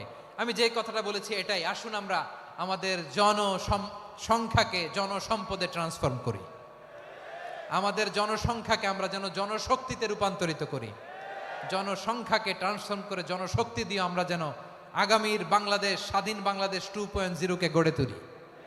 আল্লাহ তাআলা আমাদের সবাইকে কথাগুলো বোঝার আমল করার তৌফিক দান করুন। এই জেনজি ক্ষমা করে দিও আমাকে, অনেক ধমক দিছি, বকা দিছি। আল্লাহ তোমাদেরকে করুক, কবুল করুক, যশোরবাসীকে কবুল করুক, দিনকে কবুল করুক, এই মেডিকেল কলেজকে কবুল করুক, ইসলামের জন্য বাদ ভাঙা এই জোয়ার এবং উচ্ছ্বাসকে আল্লাহ তাআলা কবুল করুক। হাযা মা ইনদি ওয়াল ইলমু ইনদাল্লাহ আলাইহি তাওয়াক্কালতু ওয়া ইলাইহি উনীব। সুবহানাকাল্লাহুম্মা বিহামদিকা আশহাদু আল্লা ইলাহা ইল্লা আনতা আস্তাগফিরুকা ওয়া আতুবু ইলাইক। আল্লাহুম্মা আমিন। রব্বানা ظلمنا أنفسنا وإن لم تغفر لنا وترحمنا لنكونن من الخاسرين. ربنا آتنا في الدنيا حسنة وفي الآخرة حسنة وقنا عذاب النار. ও বিশাল আকাশের মালিক, বিশাল জমিনের মালিক, তোমার আকাশ বাতাসের তুলনায় আমাদের হাত দুইটা বড় ছোট্ট রে আল্লাহ। ছোট দুটি হাত পেতে বুক ভরা আশা নিয়ে তোমার শাহী দরবারে চেয়ে রইলাম, আমাদের জিন্দেগির গুনাহ খাতা তুমি মাফ করে দাও। আমাদের আব্বা আম্মা দাদা দাদি আত্মীয় স্বজন সবার গুনাহ খাতা তুমি মাফ করে দাও। আমাদের যত আত্মীয় স্বজন কবরের বাসিন্দা, প্রত্যেকের কবরটারে তুমি কোরআনের নোট দিয়ে মোনাওয়ার করে দাও। আল্লাহ আজকের এই যশোরের প্রোগ্রামকে তুমি কবুল আর মঞ্জুর করে দাও। সূরাত বনী ইসরাঈলের 70 নম্বর আয়াতের আলোকে জনসংখ্যাকে কিভাবে জনশক্তি জনসম্পদে রূপান্তরিত করা যায়, সিরাতের লেন্সে, সিরাত থেকে আমরা শুনলাম, যা কিছু শুনলাম আমল করার তৌফিক দাও রব্বুল আলামিন। আমার বাংলাদেশকে সোনার বাংলাদেশ হিসেবে কবুল করে নাও। আজকের প্রোগ্রামে যারা জয়েন করল তাদেরকে তুমি কবুল করে নাও রব্বুল আলামিন। লক্ষ লক্ষ নারী পুরুষ যশোরের এই ঐতিহাসিক তাফসীর প্রোগ্রামের মাহফিলে জয়েন করেছে, আল্লাহ যেভাবে সহি সালামতে আজকে মাহফিলে জয়েন করলো, সহি সালামতে প্রত্যেক ভাই এবং বোনকে তুমি গন্তব্যে পৌঁছে দিও। আল্লাহ কত বড় বড় আল্লাহর ওলিরা এখানে এসেছে, মাদ্রাসার হুজুররা এসেছে, পর্দার আড়ালে কত বড় নেককার নারীরা এসেছে। আল্লাহ যার হাতকে তোমার পছন্দ হয়, যার ইবাদতকে পছন্দ হয়, তার ইবাদতের ওসিলায় আজকের দোয়াটা তুমি কবুল আর মঞ্জুর করে দাও। রব্বানা তাকাব্বাল মিন্না ইন্নাকা আনতাস সামিউল আলিম ওয়া তুব আলাইনা ইয়া মাওলানা ইন্নাকা আনতাত তাওয়াবুর রহিম। সুবহানাকা রাব্বিকা রাব্বিল ইজ্জাতি আম্মা ইয়াসিফুন ওয়া সালামুন আলাল মুরসালিন والحمد لله رب العالمين. واجعل آخر كلامنا عند الموت لا إله إلا الله محمد رسول الله.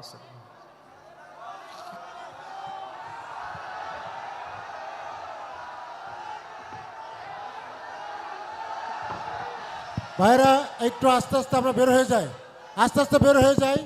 আপনাদের বিনয়ের সঙ্গে বলছি, আপনারা আস্তে আস্তে বের হয়ে যান। সবাইকে অনুরোধ করছি বের হয়ে যান। আর যাদের বাচ্চারা খুঁজে পাচ্ছেন না, বাচ্চাগুলো আমাদের কাছে আছে, আমরা খুঁজছি, আপনারা পরে যাবেন।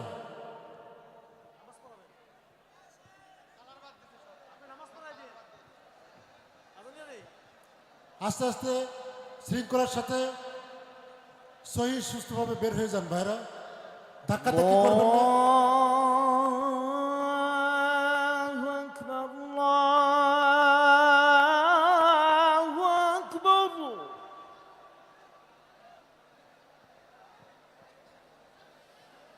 Allah